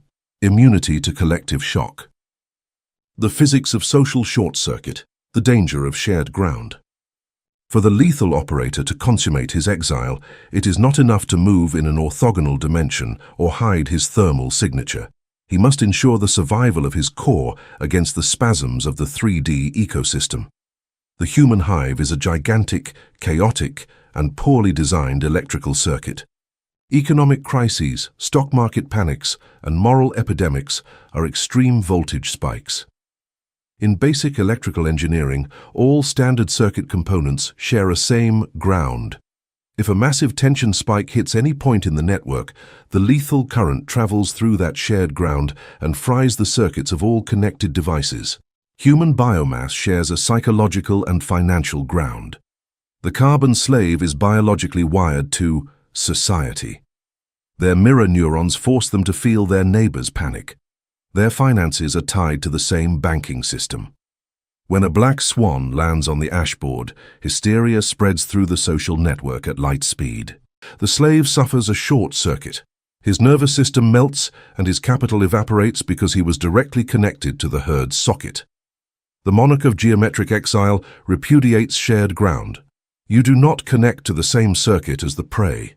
To interact with the hive without risk of electrocution, you instate galvanic isolation. We physically separate your support system from the world's network. The universe can burn in flames or suffer convulsions of 10,000 volts, and your tungsten vault will not register even the slightest fluctuation in its telemetry. You remain an independent island of stability while the mainland's power grid collapses into ash. The optocoupler principle, interaction without conduction. In high-precision electronics, how do you get a low-voltage circuit, your inorganic mind, to control and extract data from a high-voltage industrial circuit, the matrix, without a copper wire joining them? The answer is the optocoupler. It is a component containing a light emitter, LED, and a photoreceptor, separated by a physical vacuum. When the external circuit sends a signal, the LED lights up. Light crosses the vacuum. The photoreceptor captures the light and activates the internal circuit. Energy has crossed the barrier, but no physical path exists for electrons to flow. It is impossible for a voltage spike to cross because electricity cannot travel through a vacuum. Your operative architecture must become a geometric optocoupler. The lethal operator interacts with the carbon ecosystem exclusively through the light of information, never through the conduction of commitment. When you observe the market or negotiate contracts, you do not cross the vacuum. You receive the light of their actions. If the competitor goes mad or the market collapses in a sea of financial blood, that voltage spike stops at the glass of your barrier. You chew the information, extracting the data needed to execute an expropriation, but biological panic has no copper wire to travel toward your amygdala. You operate in the center of hell without being connected. Ohm's law and infinite resistance. The impermeability of your galvanic isolation can be quantified through Ohm's law. Current representing damage and stress equals the crisis voltage divided by your inertial resistance. Biomass has pathetically low resistance, near zero. They are superconducting materials for fear. Thus, current tends to infinity, destroying them instantly. Geometric exile demands that your resistance tends toward infinity. No matter how immense the voltage society throws at you, a sovereign collapse or a coordinated attack, if your inorganic resistance is infinite, mathematical division dictates that the resulting current is exactly zero. You are the unmovable object that ignores the force. This resistance is not achieved by ignoring the problem, but by applying the dielectric of apathy. Dielectric material is the supreme insulator. You coat your existence with a thermodynamic contempt so dense that the electrons of human hysteria simply cannot penetrate your skin. You have discounted their stupidity in your initial balance. Financial decoupling, cutting contagious liquidity. The most lethal galvanic risk in the modern matrix is not biological, it is banking. Fiat money is the shared blood of the system. If you operate as a normal individual with an ordinary bank account, you are bathed in the same conductive fluid as millions of idiots who are over-leveraged. When a bank run occurs, your blood freezes. Financial galvanic isolation imposes absolute decoupling. The inorganic operator divides his empire into watertight compartments, imitating a nuclear submarine's hull. If the matrix pierces a section, the tungsten doors seal automatically, sacrificing that small compartment but saving the reactor core. You isolate the infection. Your high-risk operations exist in peripheral companies. They are designed to be disposable. Your inertial liquidity is isolated in deep layers of cryptography, asymmetric offshore trusts, and unconfiscable metal reserves not connected to the SWIFT system. If a systemic shock strikes, your vault registers no voltage drop. You remain liquid. The fraud of conductive empathy, why compassion electrocutes you. To achieve galvanic isolation, you must commit the most brutal act of heresy against the hive's morality, the conscious annihilation of biological empathy. The system indoctrinates slaves with the idea that empathy is the highest virtue. They force you to see tragedies in the news and demand that you suffer for people you have never met. Apply circuit physics to this lie. Empathy is a thick-gauge copper wire you voluntarily connect from your chest to the chest of an individual burning alive. What happens when you connect to someone in short circuit? Current flows to you. Their tragedy drains you. Empathy is the mechanism by which the weak steal the inertia of the strong. The monarch of the prism amputates this wire. You execute the repudiation of conductive empathy. When the biomass before you suffers, you observe their ruin through the optocoupler's glass barrier. You do not feel their pain. You analyze the mechanics of their failure. If it presents an opportunity, you intervene surgically to extract assets.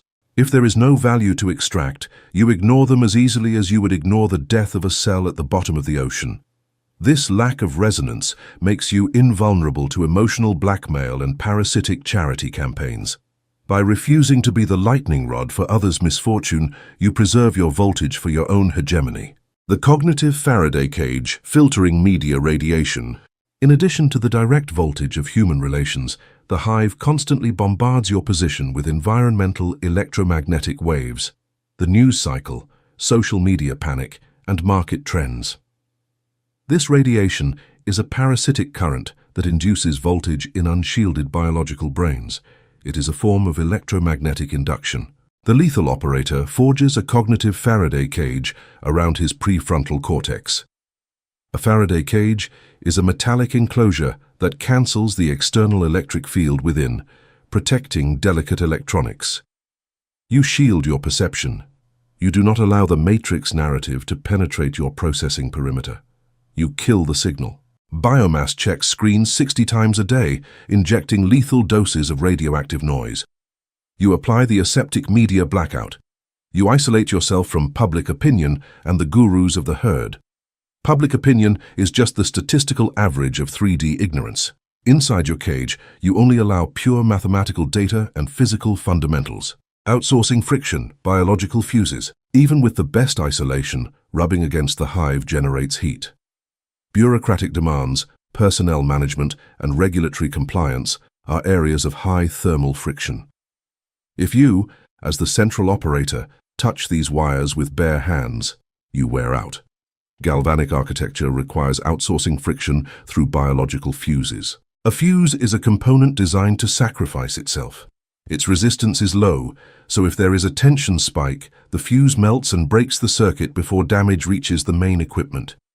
You position biological avatars, middle managers, and law firms as your fuses. When the market turns hostile, the attack never hits the monarch. It hits the fuse. The carbon slave you hired for that position absorbs the screams, deals with paperwork, and suffers the stress. If the voltage is too high and the manager melts, biological burnout, you discard them with aseptic coldness and place a new fuse in the slot. The cost of paying a third party is lower than losing your core. Thermal transients and suppression diodes.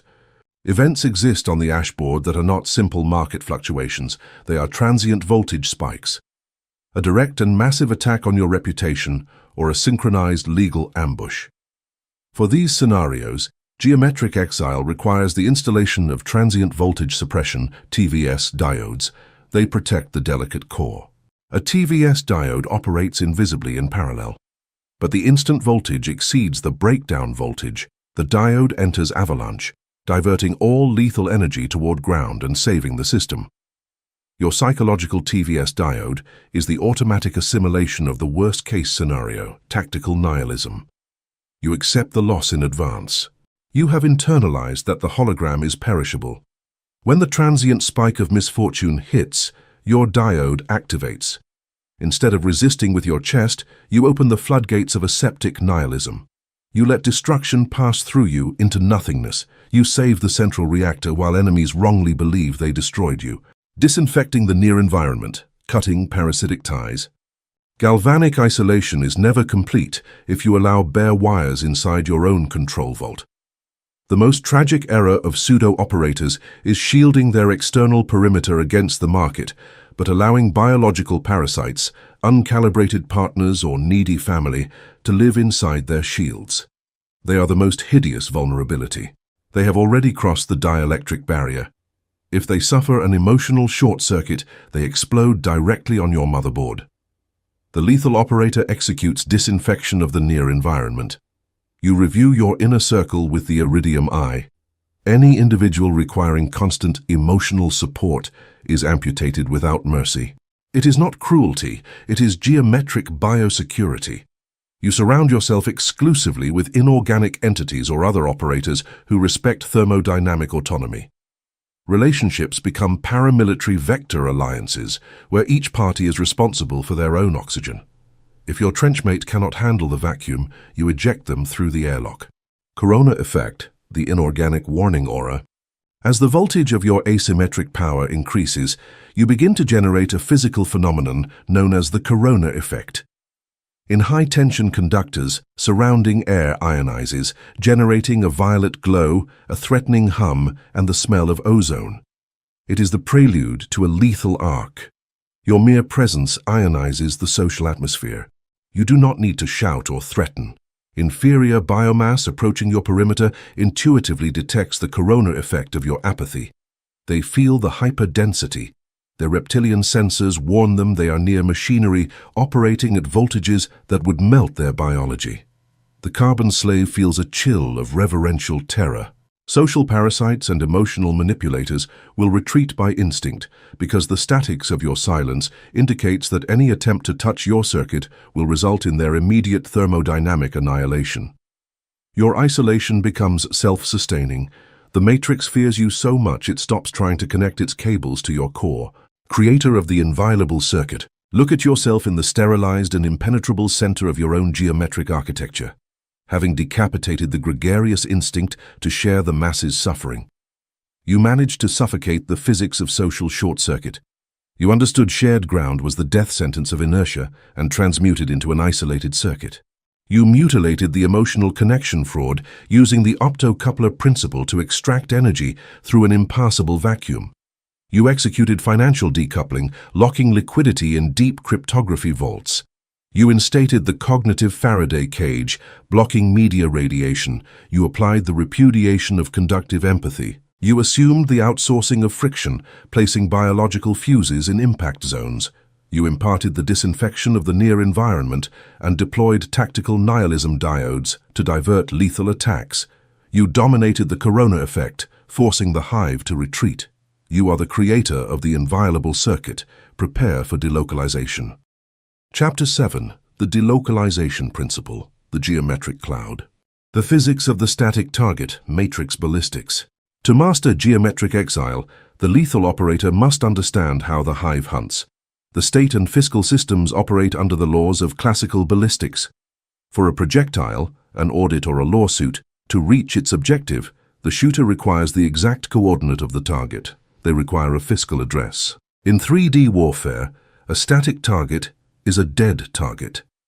The matrix indoctrinates the carbon slave to crave being a static target.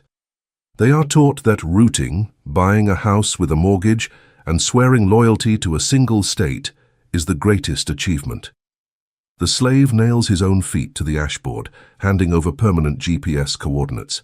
From that moment, the hive simply calibrates its bureaucratic artillery and fires missiles of fiscal extortion at will, knowing the prey has nowhere to run. The monarch of geometric exile repudiates the concept of home. Home is the thermal tomb of inertia. You instate the delocalization principle. You refuse to occupy a fixed point. You transmute your material existence and your legal trace into a topological anomaly that lacks a center. You cease to be a building against which the matrix can crash, and you become a cloud of smoke that the matrix can only pass through uselessly. You are everywhere and nowhere, an ungraspable variable in a world of rigid boxes. The Heisenberg uncertainty principle. To sustain absolute delocalization, you must elevate your behavior to the laws of quantum mechanics, specifically Heisenberg's uncertainty principle. This law states it is impossible to simultaneously know the position and the momentum of a particle. The more accurately you measure where it is, the more uncertain its velocity becomes. The particle is described as a probability cloud. You weaponize this equation against hive surveillance. The lethal operator becomes that quantum particle. You execute a life based on jurisdictional uncertainty. When matrix algorithms try to measure your position, you accelerate your momentum, moving capital toward another structure. When they try to measure your momentum, you dissipate your position, living as a ghost in multiple offshore bases simultaneously. By forcing the control system to face this mathematical constant, the hive's radars collapse. They cannot audit an entity in a state of superposition. The state cannot confiscate a jurisdictional shadow. Quantum flag theory, sociopathic diversification. In the underworld of evasion, mercenaries speak of flag theory, planting citizenship in one country, fiscal residence in another, and assets in a fourth. For the operator, this is insufficient. You instate quantum flag theory. You do not just plant static flags, you create a matrix of overlapping, redundant, and dynamic flags. You acquire multiple residences not out of love, but as one acquires disposable bulletproof vests. You treat national states as competing service providers. If State A increases fiscal pressure, You immediately activate Flag B and cut the flow overnight. You operate through jurisdictions that do not share information with each other. You have bank accounts in countries that are geopolitical enemies of your origin country, using mutual hatred as your own heat shield. The architecture of your flags must be so asymmetric that unraveling your structure would cost the matrix more capital than they could expropriate. Your legal existence is a Rubik's cube that changes color. The digital nomad fraud, mediocre tourism. We must apply a septic dissection upon a modern illusion, the digital nomad. The Hive has created a subculture of individuals with laptops who travel the world, uploading photos, fleeing offices, but carrying the slave mentality in their backpacks. The digital nomad is a glorified tourist. They still pay taxes in their home country. They remain umbilically tied to the validation of their biological peers. When the state calls, they return home scared. They have no asymmetry, only a change of scenery. The monarch of delocalization repudiates this pathetic tourism. You are not a nomad. You are a distributed infrastructure. You travel with the coldness of a logistics inspector. When you move, you do not seek cultural experiences. Culture is the emotional friction of prey. You move to optimize fiscal aerodynamics or to acquire nodes of server protection. You treat the cities of the world like hotel rooms, temporary transit places, used to process data and abandon without leaving a single trace of attachment. Fiscal ghosting, vanishing from the ledger. The greatest thermodynamic triumph of geometric exile is the annihilation of your footprint in the ledger of human extortion. The state assumes that every living being must pay a rent for the simple fact of existing. The inorganic operator does not breathe the state's air, therefore he does not pay its rent. You execute fiscal ghosting. You study the physics of tiebreaker rules and international residency laws with the precision of a neurosurgeon. You design your geographic movement so your stay in any 3D jurisdiction remains strictly below the threshold of legal taxation. Simultaneously, you eliminate your center of vital interests in your country of origin. By bouncing between 3 or 4 bases throughout the solar year, asymmetric magic occurs. You fall into the negative space of international laws. You become a tax non-resident nowhere on the ashboard. For Hive algorithms, you are not taxable matter. You are a statistical ghost. This is the triumph of pure geometry over mortals. Annihilation of the emotional domicile, eradicating nostalgia. The control system knows slaves are cowards. They know a slave can try to flee, but if they keep emotional attachment to their hometown or childhood landscapes alive, the slave will eventually return. Nostalgia is the matrix's recoil cable. The geometric cloud admits no emotional gravity. To delocalize physically, you must delocalize your mind. You instate the annihilation of the emotional domicile. You subject yourself to paramilitary brainwashing to extirpate the romantic idea of belonging. You chew aseptic nihilism. You understand all cities are made of the same boring concrete, and local culture is just biological programming to keep the herd docile. It is a shared mediocrity. The lethal operator dwells in his own mind. Your control vault is your only domicile. Your body may be at the 10th or 150th meridian, but your true inertial core remains unmovable at coordinate 0.410 of your own will. By annihilating nostalgia, you cut the Hive's last safety rope, ensuring your exile will never know the disgust of return. Ethereal infrastructure, materializing hyperspace. Delocalization demands that your empire possess the same ungraspable nature as your holographic avatar. If your mind is a ghost, but your companies depend on physical factories and heavy inventories, you are a ghost chained to a lead block. You must transmute your empire toward ethereal infrastructure. You must remove physical mass. The monarch of exile designs monopolies based on digital asymmetry, intellectual property, and smart contracts. You extract physical friction from the capital equation. Your assets are not buildings. They are lines of code replicated across multiple offshore nodes. If a catastrophe destroys your temporary region, you suffer no loss of mass. You pack your cold wallet, board an aircraft, and upon landing, your empire continues factoring matter exactly as it did 12 hours ago. This ability to move metric tons of power without moving a single atom of physical load is the supreme demonstration that you have abandoned carbon physics to rule from the ether of pure information. Hostile jurisdictions as heat shields. In the macro-political ecosystem, the Hive's great leviathans hate each other. Their geopolitics is a clash of tectonic plates that generates massive friction. The slave fears these conflicts. You weaponize government hostility. You execute the tactic of mutual heat shields. You hide your core in the dividing lines of global conflicts. If you keep your structure in a single alliance, a mediocre judge can freeze your existence. The lethal operator crosses the state's enemy lines. You place your legal residence in one jurisdiction, your main data server in an enemy jurisdiction of the first, and your reserves in a third that has no information exchange treaties with the others.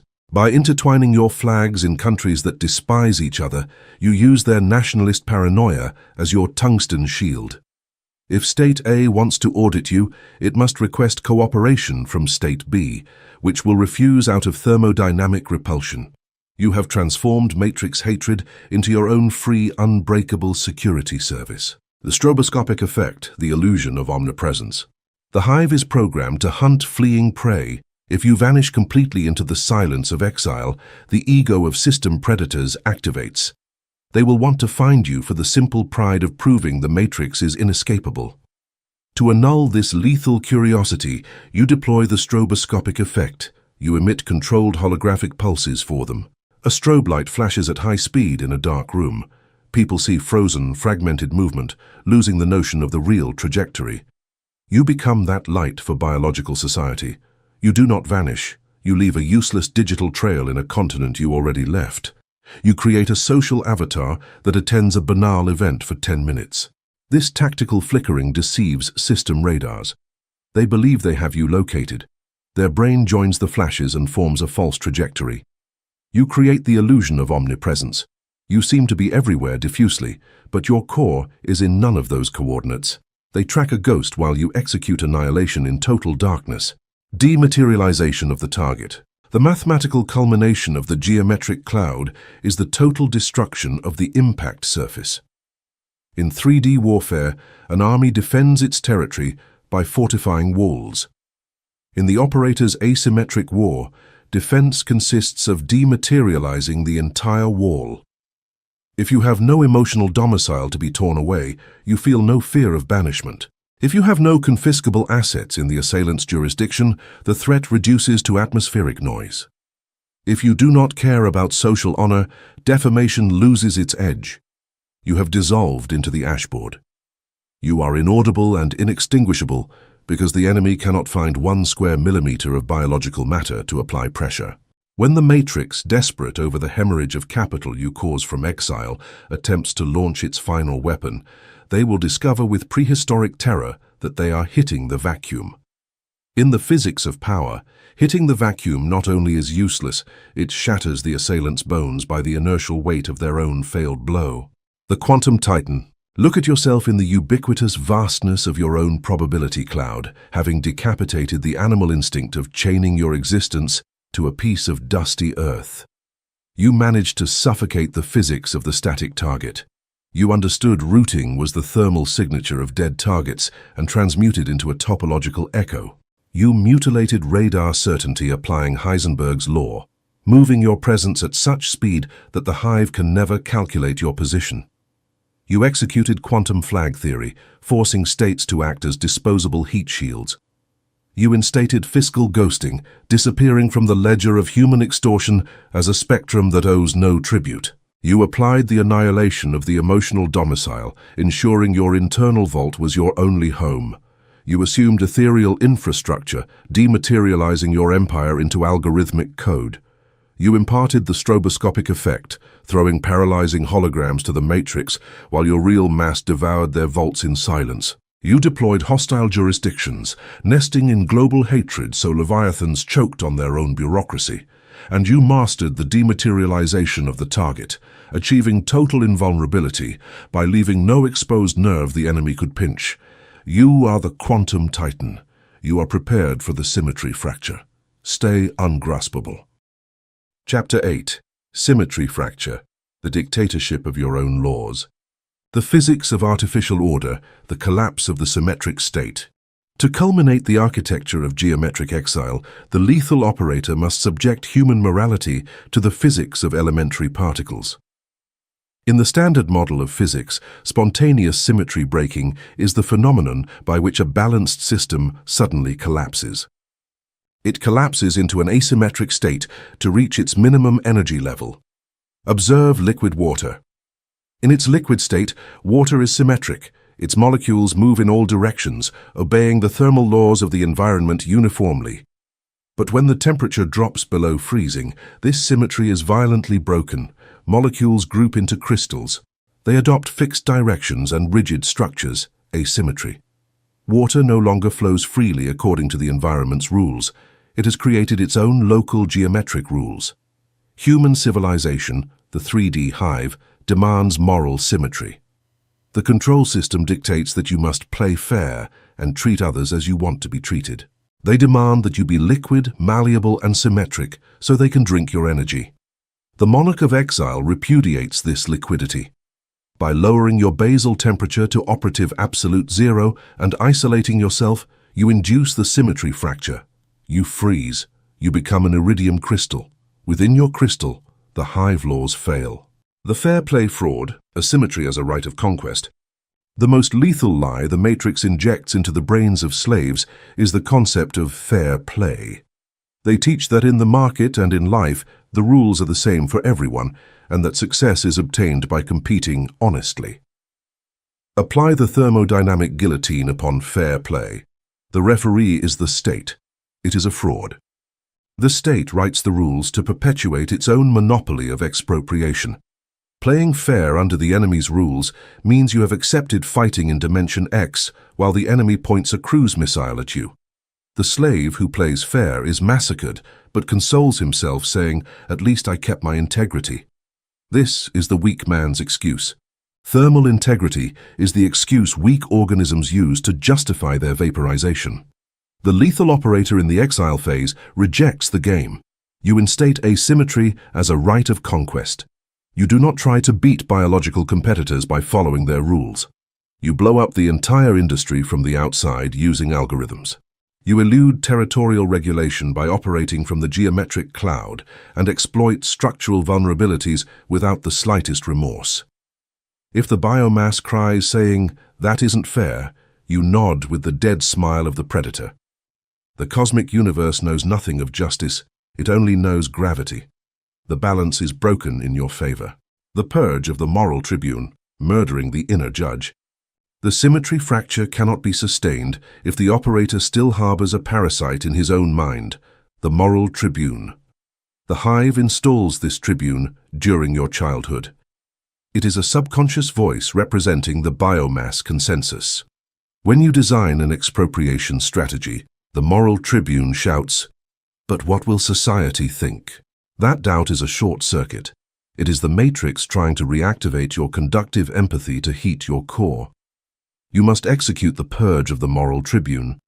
You isolate yourself in your control vault and perform an aseptic exorcism. You sit before that inner judge, look at him with the iridium eye, and withdraw his credentials. You tell your own biology. Morality is an aerodynamic friction invented by herbivores to try to slow down carnivores. I am the convex lens. My only compass is inorganic efficiency.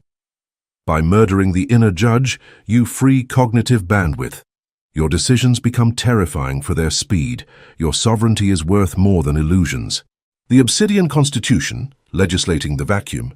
Once you have broken the symmetry of the outside world and annihilated the inner judge, an absolute legal vacuum remains within your perimeter. Chaos. But the inorganic operator does not survive in biological chaos. You require asymmetric order. Therefore, you draft your own Obsidian Constitution. You are the absolute power. You become the legislative, executive, and judicial power of your own empire. You create an inflexible internal penal code, devoid of mercy, designed exclusively to protect your basal temperature and maximize resource extraction. If a biological employee or partner lies or shows emotional weakness, the Constitution allows no second chances. The penalty is immediate amputation from the supply network. If you yourself commit a violation, if you are in a hurry or feel panic, the Constitution demands that you apply the tungsten lock, self-punishing your own negligence with extreme isolation. By dictating your own laws, you eliminate ambiguity. You are a black hole. Epistemic disobedience, annulling the consensus truth. The hive's power is based on the monopoly of truth. The matrix possesses a ministry of epistemology, holographic universities and media that dictate what is real and what is possible. If the consensus says that a global monopoly requires 50 years, the slave assumes it as a law and adjusts his ambitions to that mediocre metric. The symmetry fracture demands epistemic disobedience. You annul the consensus truth. You become a quantum heretic. You assume the reality described by the biomass is simply a hologram projected to keep prisoners working at a manageable pace. You refuse to believe in their impossible facts. You operate under your own premise. You substitute the herd's truth for the empirical proof of your own concept. You despise market studies and macroeconomic projections because those studies measure the behavior of slow particles, humans, and you are a neutrino passing through matter without interacting with it. You create your own reality metrics in the shadows. Semantic autocracy, redefining language. Whoever controls language controls the topology of thought. The matrix uses words loaded with thermal voltage to manipulate you. Justice, equality, success, failure. When you use their vocabulary, you are playing in their symmetric dimension. To consummate exile, you must impose your own semantic autocracy. You substitute biological language with inorganic, cold, and paramilitary mathematics. You no longer suffer a painful failure. You record an uncalculated thermal dissipation. You no longer feel love for a company. You measure its extraction coefficient. You do not apply cruelty. You execute an amputation of an inefficient node. By renaming reality with this inorganic asymmetry, you disarm the emotional landmines that human language hides. The words of the biomass are designed to make you feel guilt. Your new words are designed exclusively to process data. This linguistic barrier makes you immune to matrix rhetoric, protecting your obsidian core. Monopolization of the verdict. You are the final authority. In three-dimensional republics, when there is a dispute, the biomass goes to the state or the court of public opinion to seek a final resolution. They yield their sovereignty to a third party. In the empire of geometric exile, the jurisdiction is yours. You monopolize the verdict. You do not seek validation to know if you acted well. You do not wait for the market to prove you right. You apply thermodynamic disdain. The competitor can cry fraud, society can accuse you of monopoly, biological holograms can debate your ethics. It is astronomically indifferent to you. In your prefrontal cortex, the judgment was already dictated. You are heavy matter, they are gas. The biomass goes mad before this monopolization of the verdict. They try to drag you into the courtroom of moral debate, but they discover the door to your tribunal is a smooth basalt wall without a handle. By denying them the recognition of their own authority over your actions, you reduce them to total and pathetic impotence. Psychopathic relativism, suspending universal gravity. Symmetry is a universal state. The symmetry fracture turns you into a black hole that bends the rules only for itself. We call this psychopathic relativism. In Newtonian physics, gravity attracts all bodies equally. In geometric exile, you suspend universal gravity, applying a different physics for yourself than for the rest. You demand absolute transparency from subordinates, but you operate under the deepest encryption of behavioral cryptography. You demand loyalty from the biomass you connect to your extraction nodes, but you keep the cable in your hand, ready for axial extraction. You demand urgency from the matrix, but you apply time dilation. This total asymmetry is not unfair. It is the empirical nature of the apex predator. The lion does not compete on equal terms with the gazelle. The lion applies brute force and lethal asymmetry. The inorganic operator accepts that equity is the opium of the prey. You shake off the last chain of mammalian solidarity, annulling the hive's punishment, the death of shame. How does the hive enforce its symmetry? Through the threat of punishment, physical prison, financial ruin, or social banishment, shame. Geometric exile neutralizes all three weapons. Physical prison is neutralized by delocalization. Fiscal ruin is neutralized by autarky. Social banishment is neutralized by the death of shame. Shame is a thermal construct that only works if you grant society the authority to judge you. By purging the moral tribune and drafting the Obsidian Constitution, the hive's opinion causes you as much emotional disturbance as a paramecium's opinion on stellar physics. When punitive weapons cannot cut your skin, the matrix collapses. You become ungovernable.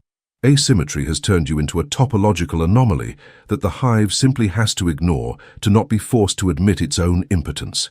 You have dismantled the gallows by refusing to acknowledge the existence of the law, the judge, or the rope.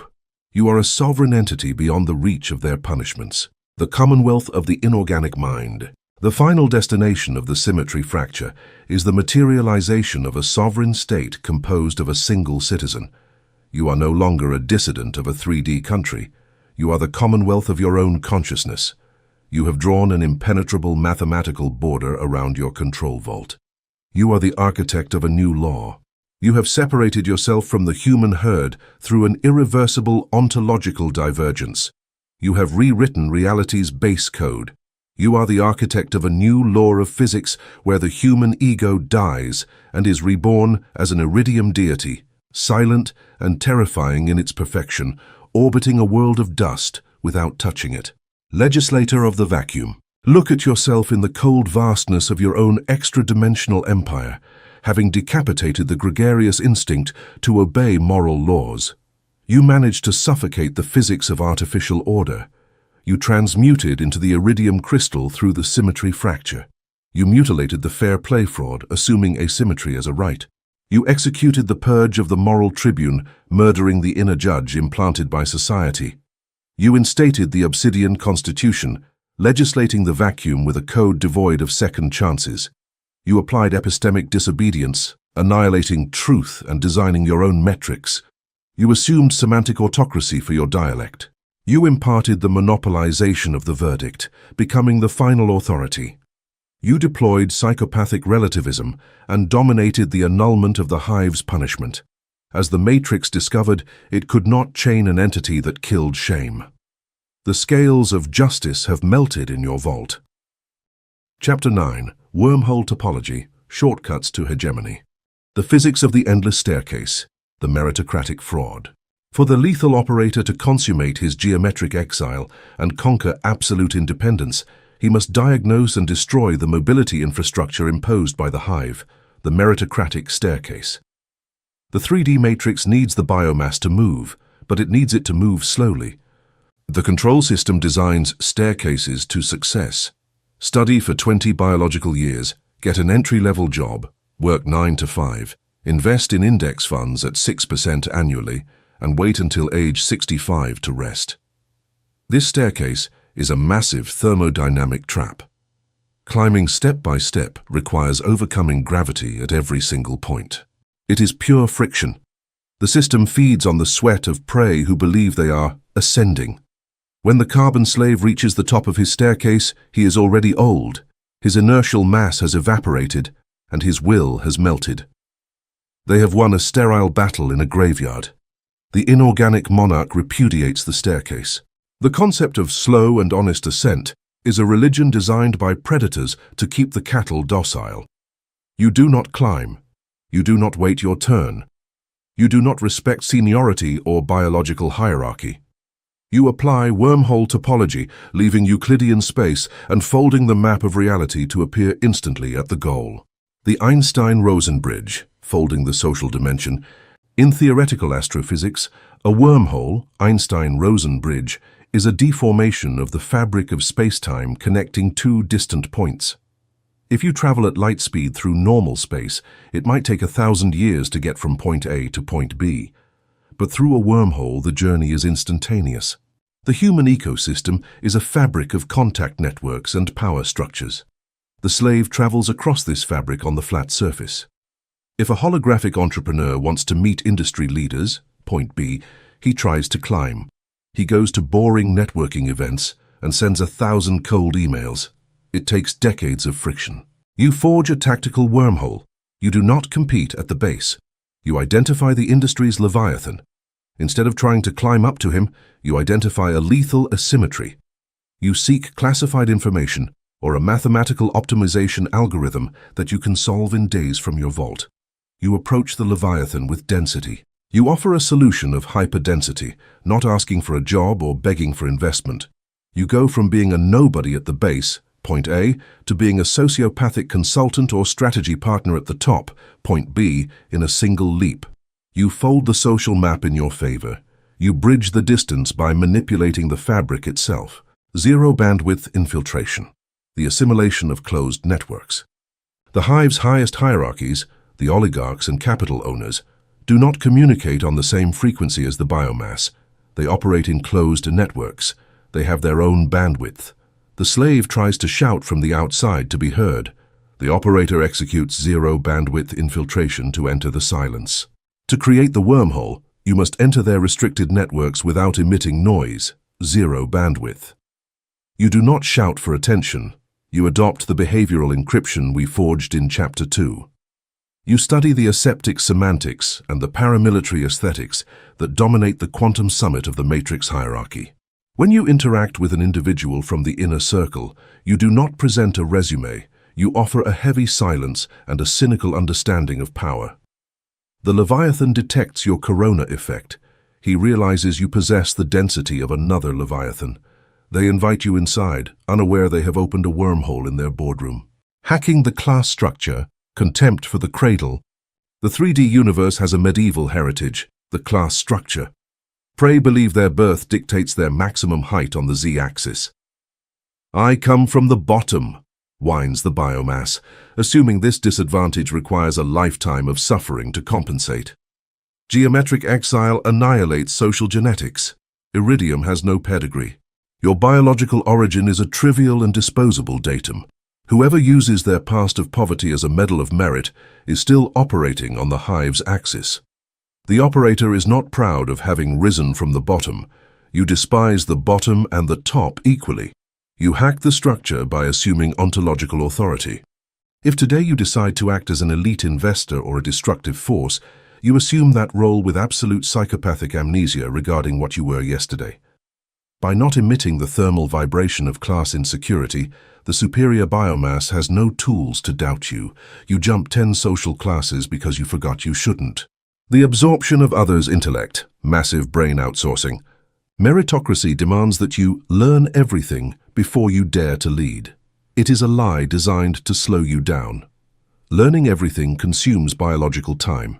If you try to be an expert in programming, law, marketing, and finance, you will be an exhausted old man before you have expropriated your first dollar of mass.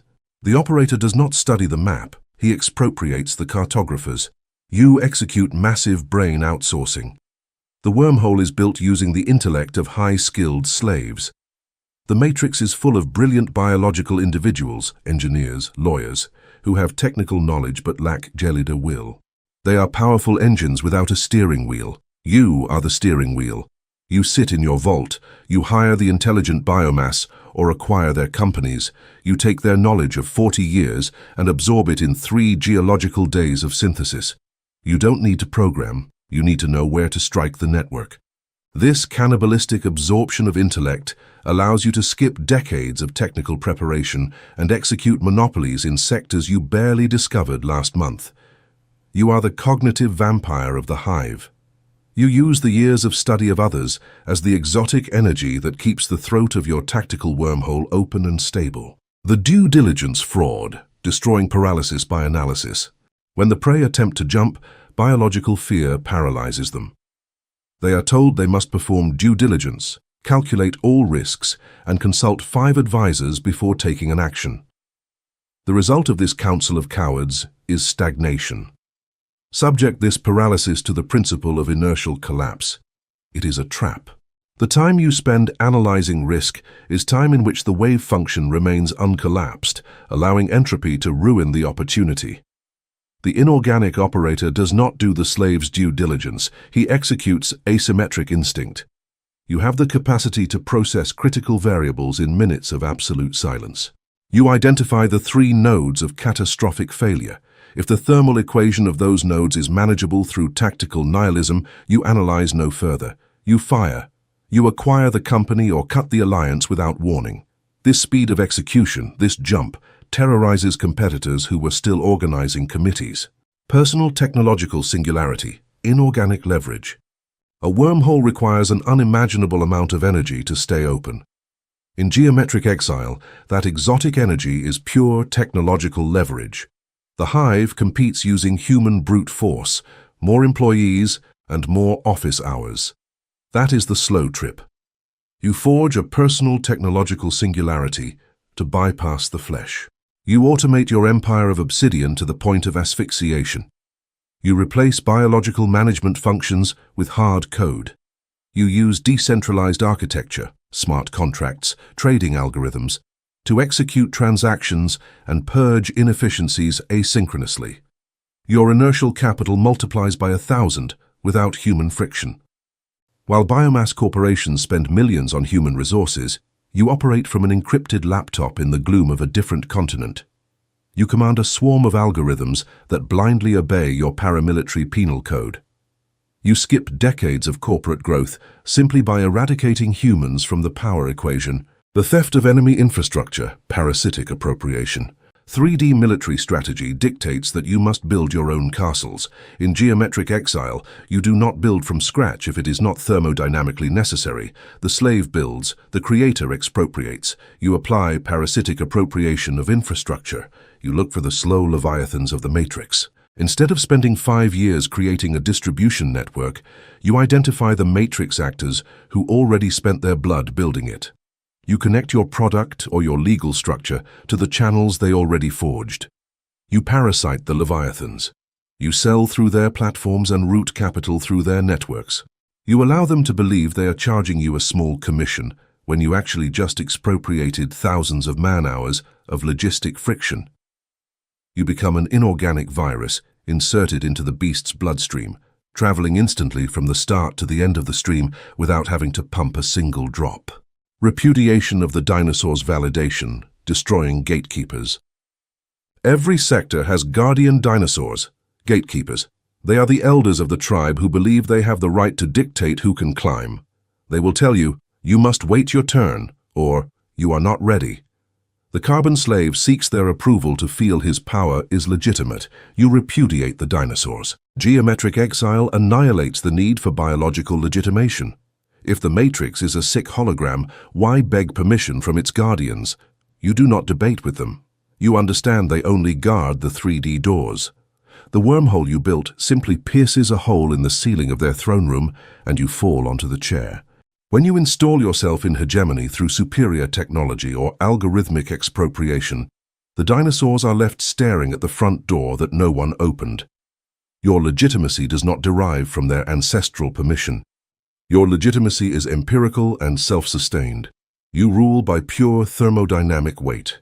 The definitive phase leap, the materialization of wormhole topology, turns time and space into trivial dimensions at your service. The biomass around you will observe your rise with a terror that is almost religious.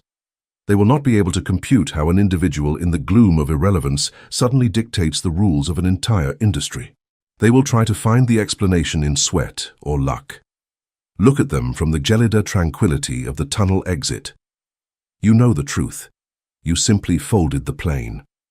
You understood the ladder to success was the torture instrument with which the matrix stole your years. You chose not to climb. You analyzed the fabric. You calculated the exact angle where the matrix tension yielded, and you crossed space in a single quantum stride. You did not lose a milligram of your inertial mass on the way. You arrived at the top with dry hands, slow pulses, and a mind submerged in absolute zero. You are the architect of the shortcut, the traveler of the folded dimension. Look at yourself in the majestic stillness of the hegemony achieved, having decapitated the gregarious instinct to stand in line or sweat on the steps of the hive. You managed to suffocate the physics of the endless staircase.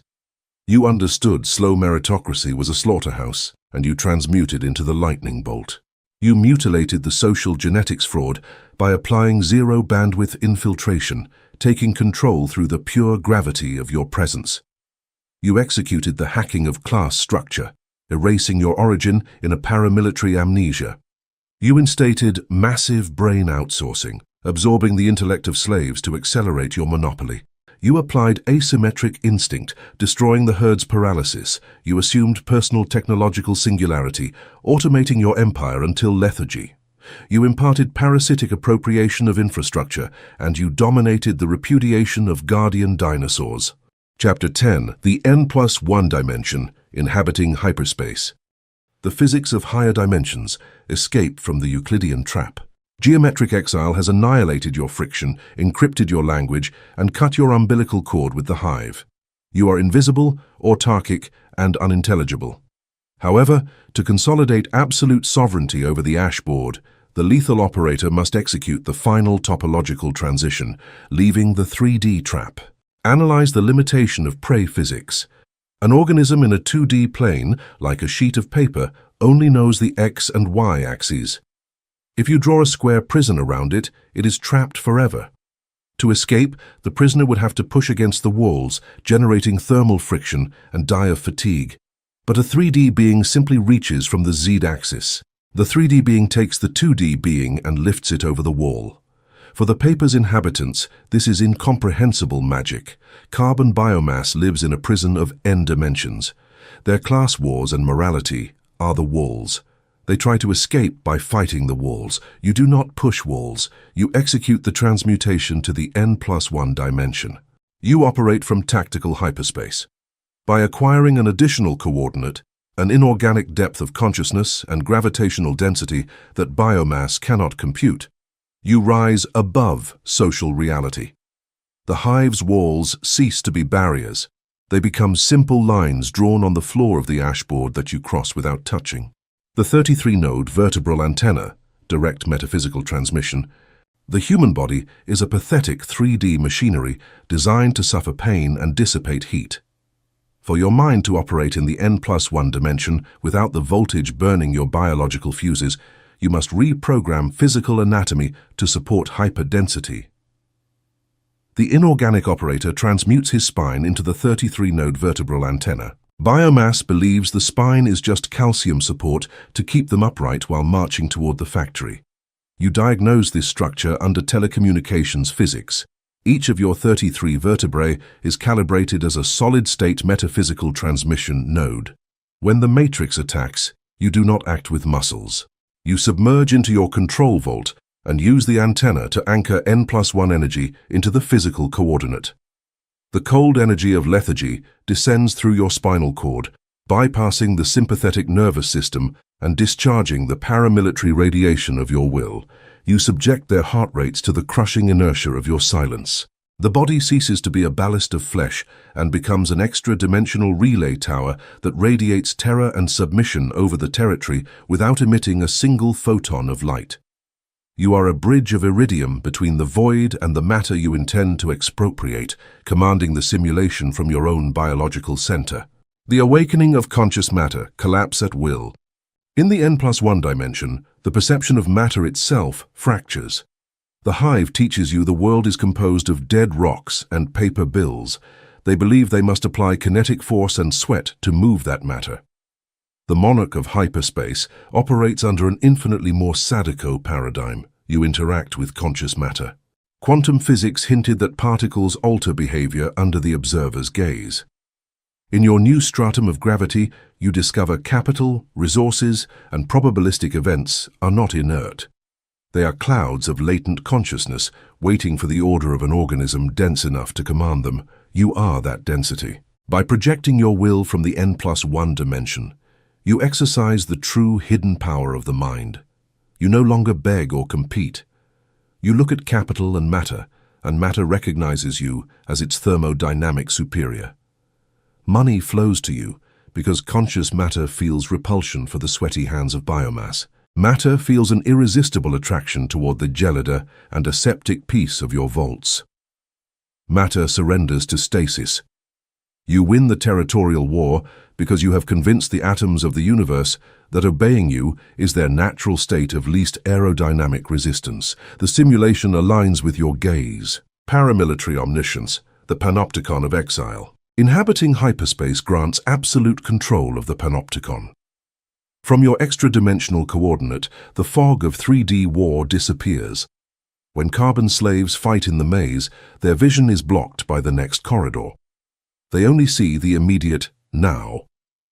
You, rising to the N+1 dimension, observe the complete maze from above. You possess paramilitary omniscience. You see the legal traps the state prepares for the herd before they are published. You see the financial bubbles forming at the intersection of greed and fear. You see the backstabbings matrix partners are preparing, and you see the shortcuts, the wormholes, the society never mapped. This omniscience is a geometric consequence of not being mixed with the fluid mass of the floor below. By not feeling political indignation or news cycle panic and keeping your 33 nodes in perfect inorganic cooling, your brain processes the ashboard as a thermal map. You anticipate systemic collapses years in advance. Tactical impenetrability, why arrows do not hit ghosts. The defensive application of the N+1 dimension completely annihilates the concept of damage. If a biomass army attacks your empire with defamation or punitive regulations, their projectiles travel through X, Y, and Z axes. They are weapons calibrated to wound matter, social reputation, and the ego. But you no longer inhabit there. You have moved 100% of your inertial mass to the supplementary dimension. You have murdered your public ego and delocalized your assets. When the hive's 3D arrows reach your coordinate, they pass through empty air. They cannot wound your pride because you extirpated it in your will. They cannot extort you because your capital flows through quantum tunnels. You observe their faces contorted by frustration as their swords cut smoke. Unable to process, they are fighting a mathematical equation that possesses no impact surface. You are the ghost in their machine, consuming their resources while remaining untouched. The inverted death paradox, living from the grave. The central fear keeping biomass enslaved is the terror of death and ostracism. The system threatens, obey or you will die alone. The slave, terrified by darkness, claudicates. The lethal operator in hyperspace executes the inverted death paradox. You anticipate the threat by applying social and biological death to yourself. You do it in a controlled paramilitary way within geometric exile. You break all ties. You extirpate the desire to be loved. You voluntarily enter the obsidian sarcophagus. Once inside the grave of absolute isolation, you discover the truth. The grave is void of pain. The vacuum is not hell, it is a zero-friction laboratory. By having inhabited the slave's worst fear, total invisibility, you become unkillable. The hive has no jurisdiction over you. You cannot threaten with banishment an entity that already conquered and proclaimed itself emperor of the desert. You live and collapse matter from the unassailable trench of the inorganic beyond. The hyperspace puppeteer manipulating inferior gravity. Geometric exile culminates with active domination of the lower plane without staining your hands with carbon. From the N+1 dimension, you use gravitational force to move pieces on the ashboard. You no longer talk to the matrix. You modify ecosystem slopes so the rats run where you want. If you require expropriating a corporation, you do not start a price war. You apply gravity from above. You silently release aseptic information or finance irrational competition. You alter market oxygen density. You let the enemy's own greed and structural flaws do the dismemberment. You move the threads of collapse. You use humans' thermal passions against them. You remain with cold hands in your pockets, connected through your vertebral antenna, injecting conscious matter impulses into the network. Meanwhile, the 2D pawns devour each other, handing you control of the sector as a funeral offering. You rule by simply being heavier. Inverted gravity, falling toward the zenith. Biomass spends 90% of its calories trying to climbing positions, salaries, or status. For them, life is a perpetual ascent against the gravity of their own mediocrity. When you instate the N+1 dimension, you reverse space's polarity. You execute inverted gravity. You have stripped away emotional baggage. Having converted your capital into ethereal energy, your mass becomes negative relative to matrix friction. You no longer need to climb. You let go of the 3D wall and begin to fall upward. Stratospheric success and market dominance cease to be goals requiring effort. They become the inevitable geometric destiny of your object. You have been freed from leaden chains. You fall toward wealth. You fall toward absolute power. The universe expels you toward the top because your inorganic hyperdensity is no longer compatible with the pressure of the slave's seabed. You reach the throne of gods without having spilled a single drop of 3D sweat. The ultimate dielectric veil, sealing the border.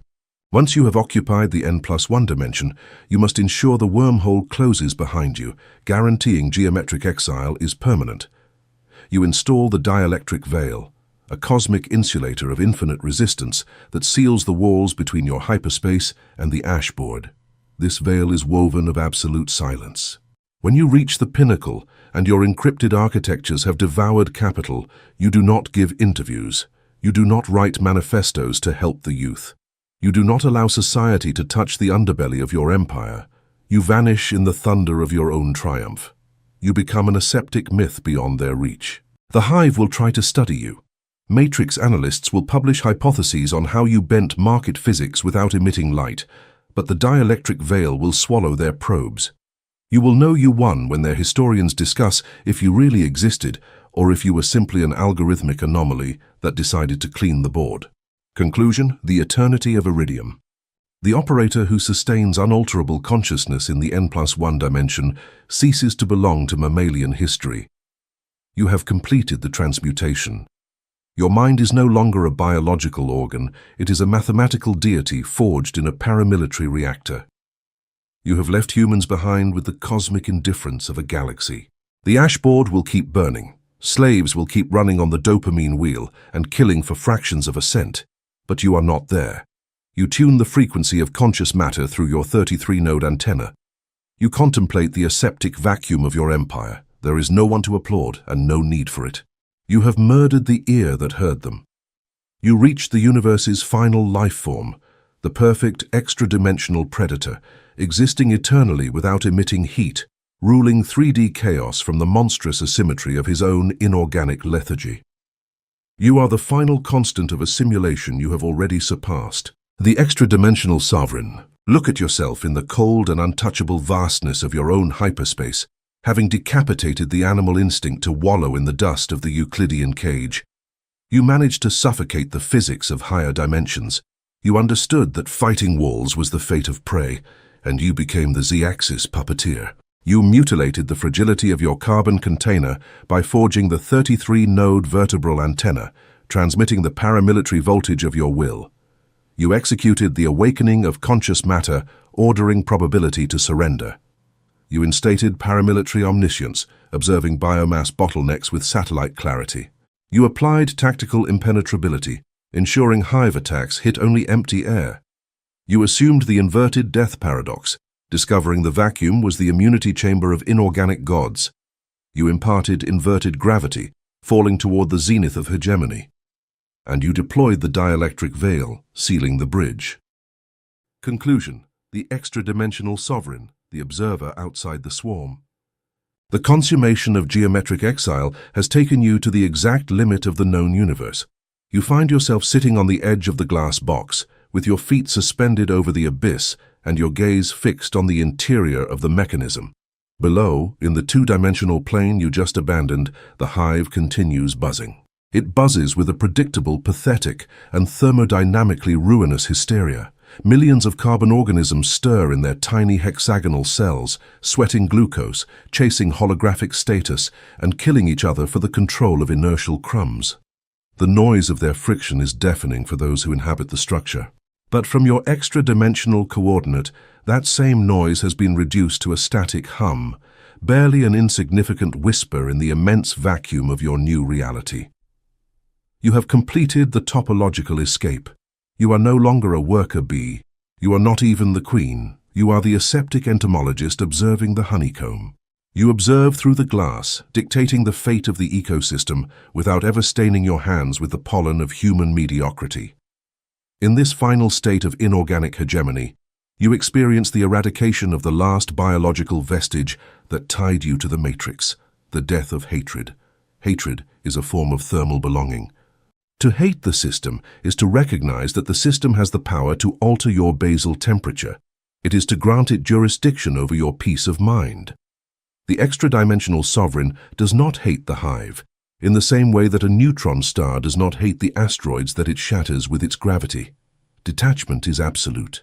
You observe the bureaucrats, the toxic competitors, and the hysterical masses with a purely clinical curiosity. By having amputated anger, you have become truly unreachable. Your victory does not consist in seeing the matrix burn, but in the gelida understanding that the matrix is simply a geological accident for your stasis. The thesis of total asymmetry has been demonstrated in an empirical and devastating way. Throughout your evolution, the system tried to convince you that the only way to win was by destroying it from within in a linear war of attrition. That was a trap. You understood that destroying the hive was destroying the engine of honey. The lethal operator is not an ardent anarchist seeking to burn the world. He is a quantum parasite seeking to inherit it. You have abandoned their geometric dimension precisely to be able to extract capital, resources, and knowledge from humanity from the frozen vacuum, free from all friction, stings, and law. You are out. You glide through the interstices of hyperspace, insert your extraction probe into the vaults of mortals, feed on their effort, and withdraw before the system alarms can register the anomaly. You have hacked the source code of predation, turning the global herd into a perpetual battery that nourishes your empire without presence. This is the dictatorship of the N+1 dimension. You have verified that the universe punishes symmetry and rewards anomaly. Those who play by the rules of human gravity die crushed by it. But you detached yourself from its orbit, encrypted your identity to become unintelligible, and cut the umbilical cord of dependence. You dematerialized into the geometric cloud. You no longer have an address that the state can expropriate, nor an ego that the biomass can humiliate, nor a biological clock that the market can hurry. You are a ghost armored in tungsten. Asymmetry has granted you the monopoly of invulnerability. You are the exception. The 3D system cannot strike what it cannot understand, and it cannot understand an entity that has replaced the mammalian heart with a data processor designed to operate in the most absolute silence. You are the exception to the carbon rule. Geometric exile has ended, but your cosmic reign is only just beginning. Do not look back at the ruins of the ashboard looking for applause, because applause is the sound of chains clashing against each other. Remain on your immaterial throne, wrapped in the dielectric veil that isolates your majesty from the contaminating radiation of the living. Assume your position as the permanent observer.